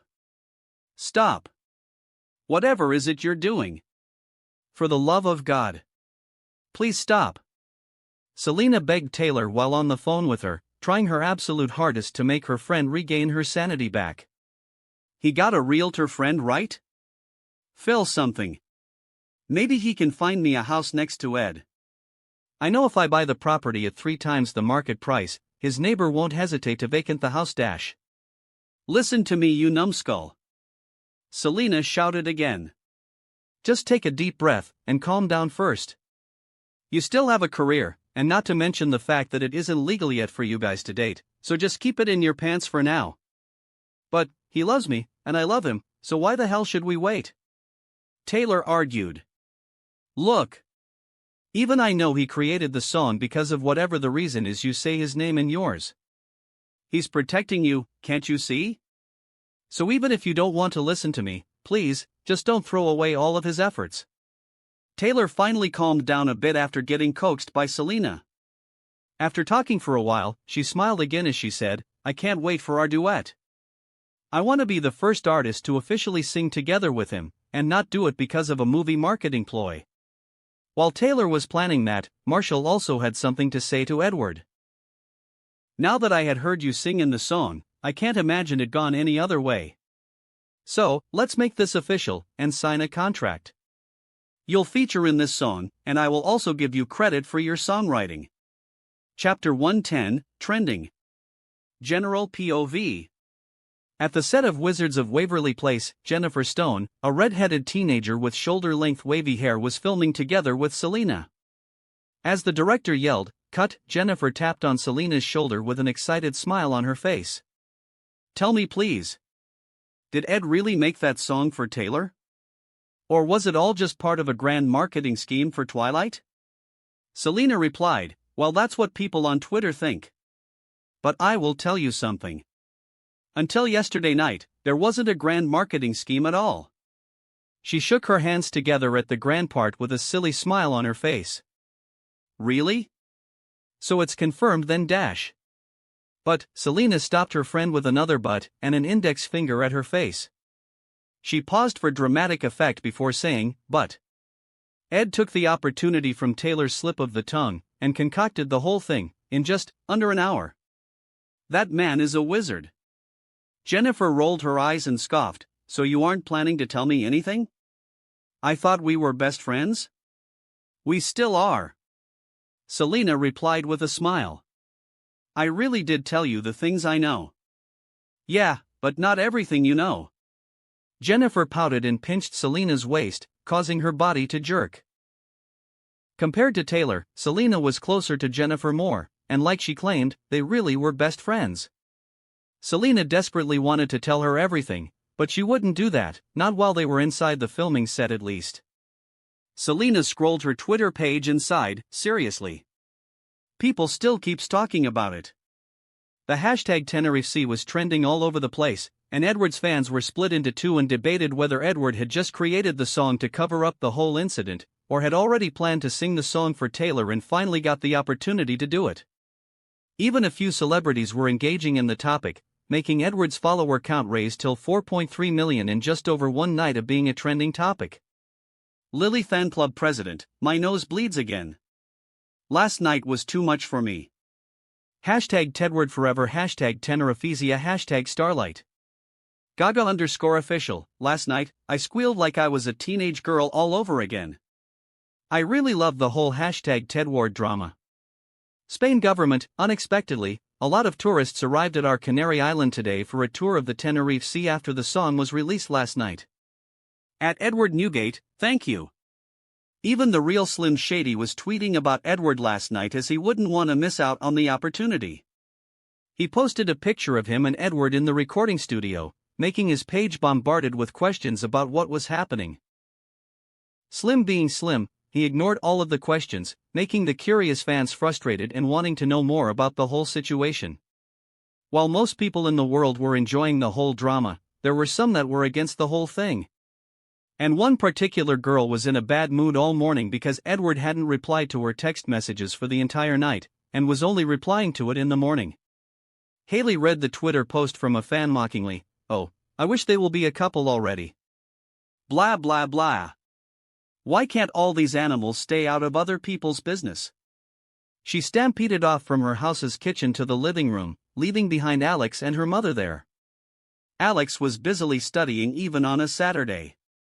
Her hair was messy, and she had a deep eye bag beneath her reddish eyes. Claire was watching Haley storm off before turning to Alex and asked whisperingly after she saw Haley had gone out of earshot, "Alex, where is your decathlon medal?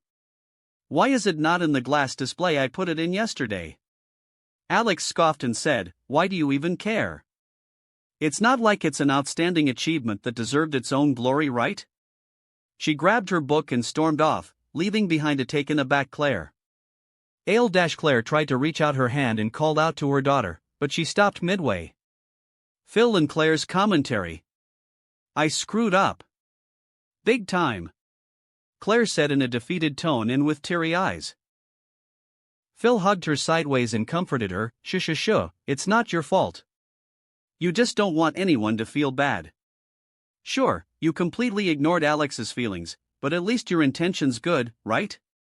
Claire groaned and shook Phil's hand off her body and said, "I should have made a bigger fuss for her championship thing. I don't know that she's taking this very seriously. It's not like Alex is trying hard to get all of these medals. She's picking them up like flowers on the side of the street." Phil realized something and turned to Claire before asking accusatorily, "Were you the one who's always stealing flowers from our neighborhood?" Claire grimaced and replied in a high-pitched voice, "What, Commentary ends. Luke was on the house phone and passed by Claire as he went to grab a banana.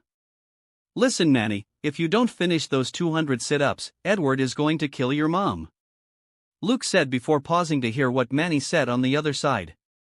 "Yeah, I know he didn't say that. The question is, will he really won't do it?" Luke said with a sly grin before going to torture Manny more as the latter was working out based on Edward's schedules. At the same neighborhood but a few houses over, Jay was grimacing hard as he needed to argue with Cam over some matter in the Newgate's house construction today. "Gosh Jay, imagine, a water fountain arch, spanning from here, to the outdoor hot tub. The wow factor," Cam said excitedly as he stood in front of the backyard door. Edward was adding a patio on the backyard where he would relax and unwind after a busy day of work, and had given them the designs he wanted. Jay grunted and said, "No. Just follow what he wants. Why the hell do you want to do more jobs? It's like this isn't tiring enough already." Cam giggled and said knowingly, "I know that despite you pretending to be tired of this, you actually love us hammering and sawing stuff. I saw you smile a few times when you broke down his inner walls before." Jay sighed and murmured to himself while glancing at Cam, "Well, that's not the thing I'm tired of." Unaware of what his partner's father thoughts about him, Cam said, "Should we change the cedar wood into Italian marbles dash? That cost hundreds of thousands of dollars. Also, Ed should have just moved out of this dump into a better place now. He's got the money. Why the hell didn't he just do that?" Jay complained. Well, it may be the nostalgia dash. He changed everything inside Cam. So, it's not that. And, moving houses will be cheaper than this. Jay grunted. To the edge of the city. Ugh, what should we do? If these things go on, and Edward decides to date someone else after this, it will be so difficult for him, you know? Pepper said in concern while putting his head on the pantry desk inside the desert studio. While eating ice cream with a spoon, Harvey nodded and said, "Yup. He is playing with fire." Pepper complained again. "Yup." Harvey replied non-committedly. "I don't know what he's thinking, tying their two labels together. Sure, Taylor is a nice kid, but Edward is still too young." "Yup. Do you even hear what I'm saying?" "Yup." Edward walked past Pepper and Harvey to grab some coffee from the coffee machine while holding his phone next to his ear. Okay, calm down. You're being crazy. I'm not dating Taylor." "Yes. Of course I'll tell you if I'm dating Taylor. So stop crying." Pepper asked after Edward finished talking, "Who is it?" Edward shook his head in frustration and replied, "Jacob." He calmed himself down before asking, "We got a few offers, right?" Harvey finally responded, "Yeah. 2 magazine shoots, which can lead to a formal ambassador position. And a commercial for soup." "For soup?" Edward asked in disbelief. Harvey grinned and said, "For soup." Before Edward could react, his phone vibrated again. I got to go," he said urgently before running off to a place where he could be alone. He got a text message from Taylor, or more accurately, a 30 seconds video from Taylor, titled, "Reply to Tenerife C." While the video could be used as a reference for a sexual education study to teach young girls ways to relieve themselves, Edward had to open up his laptop after that and tighten the security for Taylor and his iCloud storage in case to prevent a third party to ever get access to their own personal videos.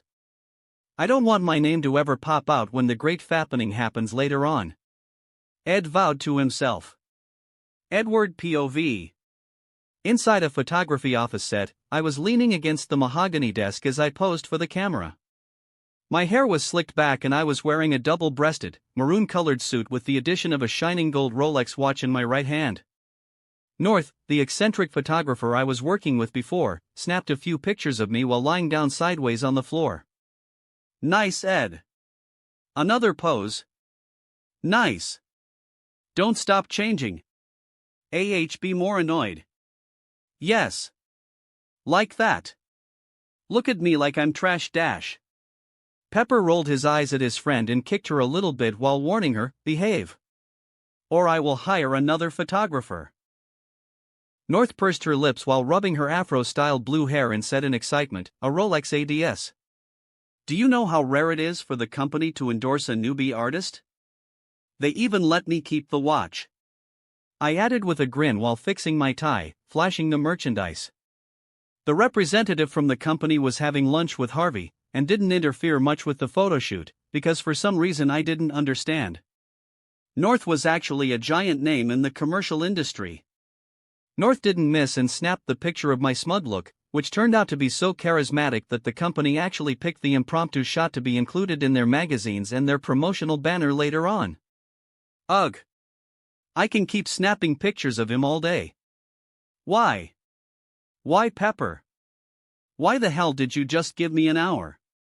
North grabbed Pepper by the collar before shaking him back and forth in frustration. "Now change to another outfit." Pepper held North's tiny hand and said, Now. Harvey is still negotiating with Adidas and Nike, so when we pick the winner between them, I will call you again." "Promise?"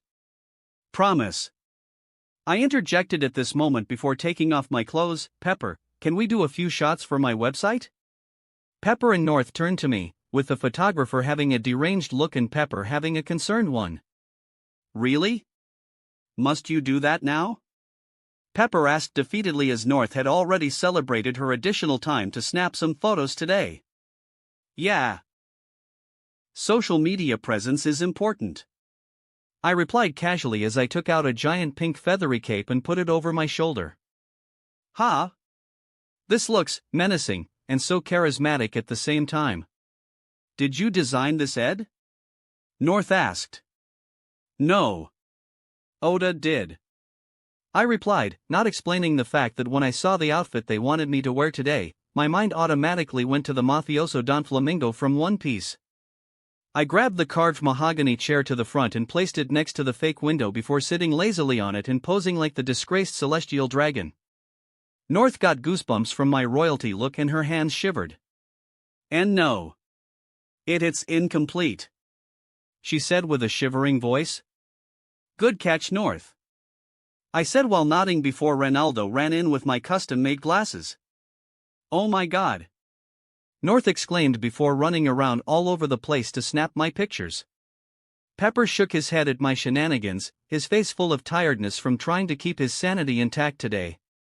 Next, I changed into a blue and red blazer with golden embroidery lining and a half-square line from under my shoulder blades to my sides, a black undershirt underneath, a quick temporary dye on my hair to make me blonde and styled neatly, and a beige khaki pants with my right knee exposed from the on-purpose rip. Hot Edward? Why are you dressing up like a teenage girl's doodle? Pepper asked. I turned to him while the stylist was fixing my hair and replied, because it is. It was the design Haley made for me for my birthday present before. It took a while for Longinus Pepper's friend who ran a boutique to make it because of the insane specifications I requested of him. Pepper looked at me up and down with astonishment before saying, I want to say you look ridiculous in this. What are you? A clown? But, this actually looks great on you. I guess clothes do make the man. Harvey added. Wait. She actually gave it to you? I thought she's saying she needs to redraw it again, and again, and again, Pepper asked in confusion. She's just feeling she's not good enough, I replied. Pepper narrowed his eyes and asked, so, how did you get it? Well, it doesn't matter. I tried to dismiss the topic. Ed. Pepper called out sternly. I sighed and said, I might have asked Alex to send me the designs, secretly. Pepper let out a deep sigh and didn't say anything else as I needed to work now. Next endorsement was from a chain brand, which fitted the outfit perfectly. The company saw my necklace last night and automatically made me the model for their newest design today. It was a silver chain with a lock design, and another golden chain with a cross. I posed a few times, mimicked the temperament of the Korean idol artist, G-Dragon, and completely made North fall for my charms.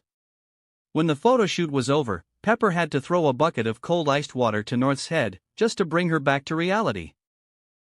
Regardless, it was a very successful photo session today. I emailed a few pictures to my friends before getting a phone call from Jay. Sup, Jay? Ed. Your bedroom's done. You can come back to sleep in your house starting tonight. Oh. That's great news, Jay. Thank you so much. I replied. Alex POV. It was almost dinner time when I got out of my room and walked downstairs with my hands still holding the science book I was reading. Oh God, why? Dad screamed like a girl as he forced himself to watch the unborn horror movies again, and wanted to watch it till the end this time. He told us it was because he was a tough man, but Mom exposed him and said he only wanted to look tough in front of Edward when he came by to resume watching the movie later. I didn't think that Edward was still interested in continuing, but I wouldn't dismiss my dad's effort to get through all of the jump scares in the movie. He said before, he could handle horror movies, provided he knew when the horror factor came out in the scenes first.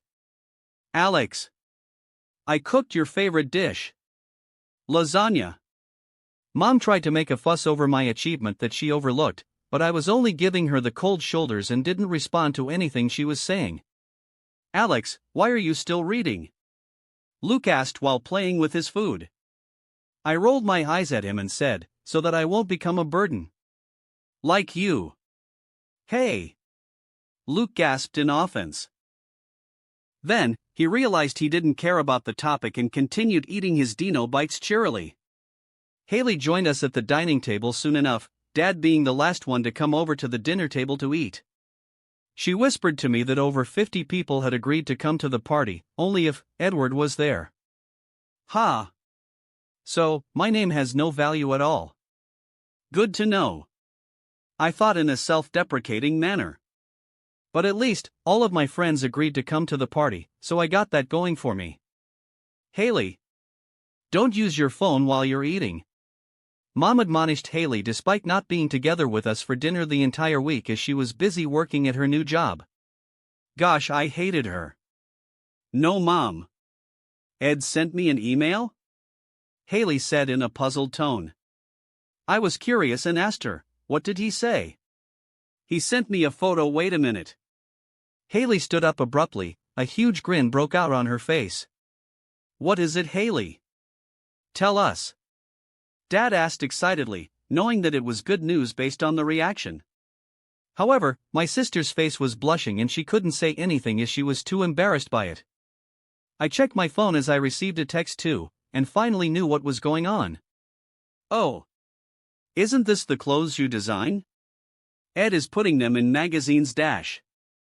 Haley cupped my mouth before I could finish my words. Shut up, Alex. What? Dad opened his mouth wide and took Haley's phone from her while she was distracted and gasped as he saw Edward's great photo. I knew that when Enid knew about this, she would go crazy and hauled as much of the magazine she could get, which made me concerned about her money management skills. Edward even included Haley's name as the designer of the outfit, making her eyes teary. We need to print this out, in a huge E-size, and give it to everyone we know. Gosh. Haley. We're so proud of you. Mom said before she gave Haley a hug and cried along with her.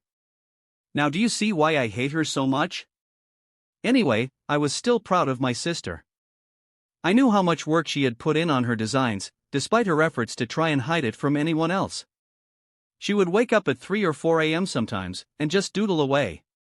I thought my sister was just a dummy before, but turns out, she was actually quite cool. Wait, how did he get this, Alex?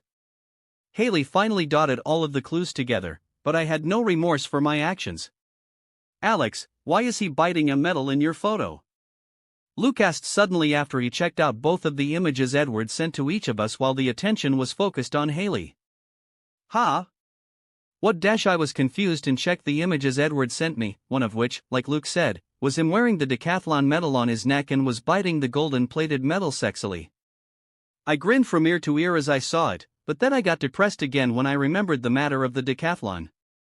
I turned off my phone and said, I'm going back to my room.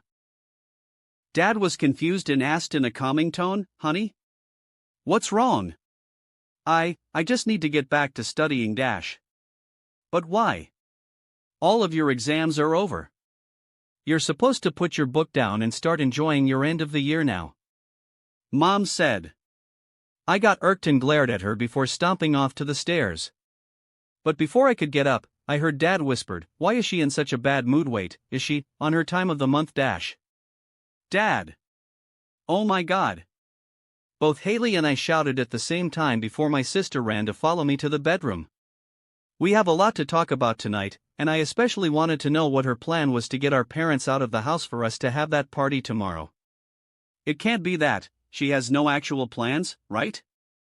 I said with a light chuckle, not knowing how close my joke was to the actual truth. That wraps up this part of What If Karmic Gacha System in Modern Family World. Thanks so much for listening. As always, new parts drop every 4 days, so be sure to stay tuned. Also check out my Patreon channel for early releases of all the series, where you can find all the series released one day ahead of YouTube. If you enjoyed the video, don't forget to like, subscribe, share it with your friends, and please consider supporting the original author as well. See you in the next one.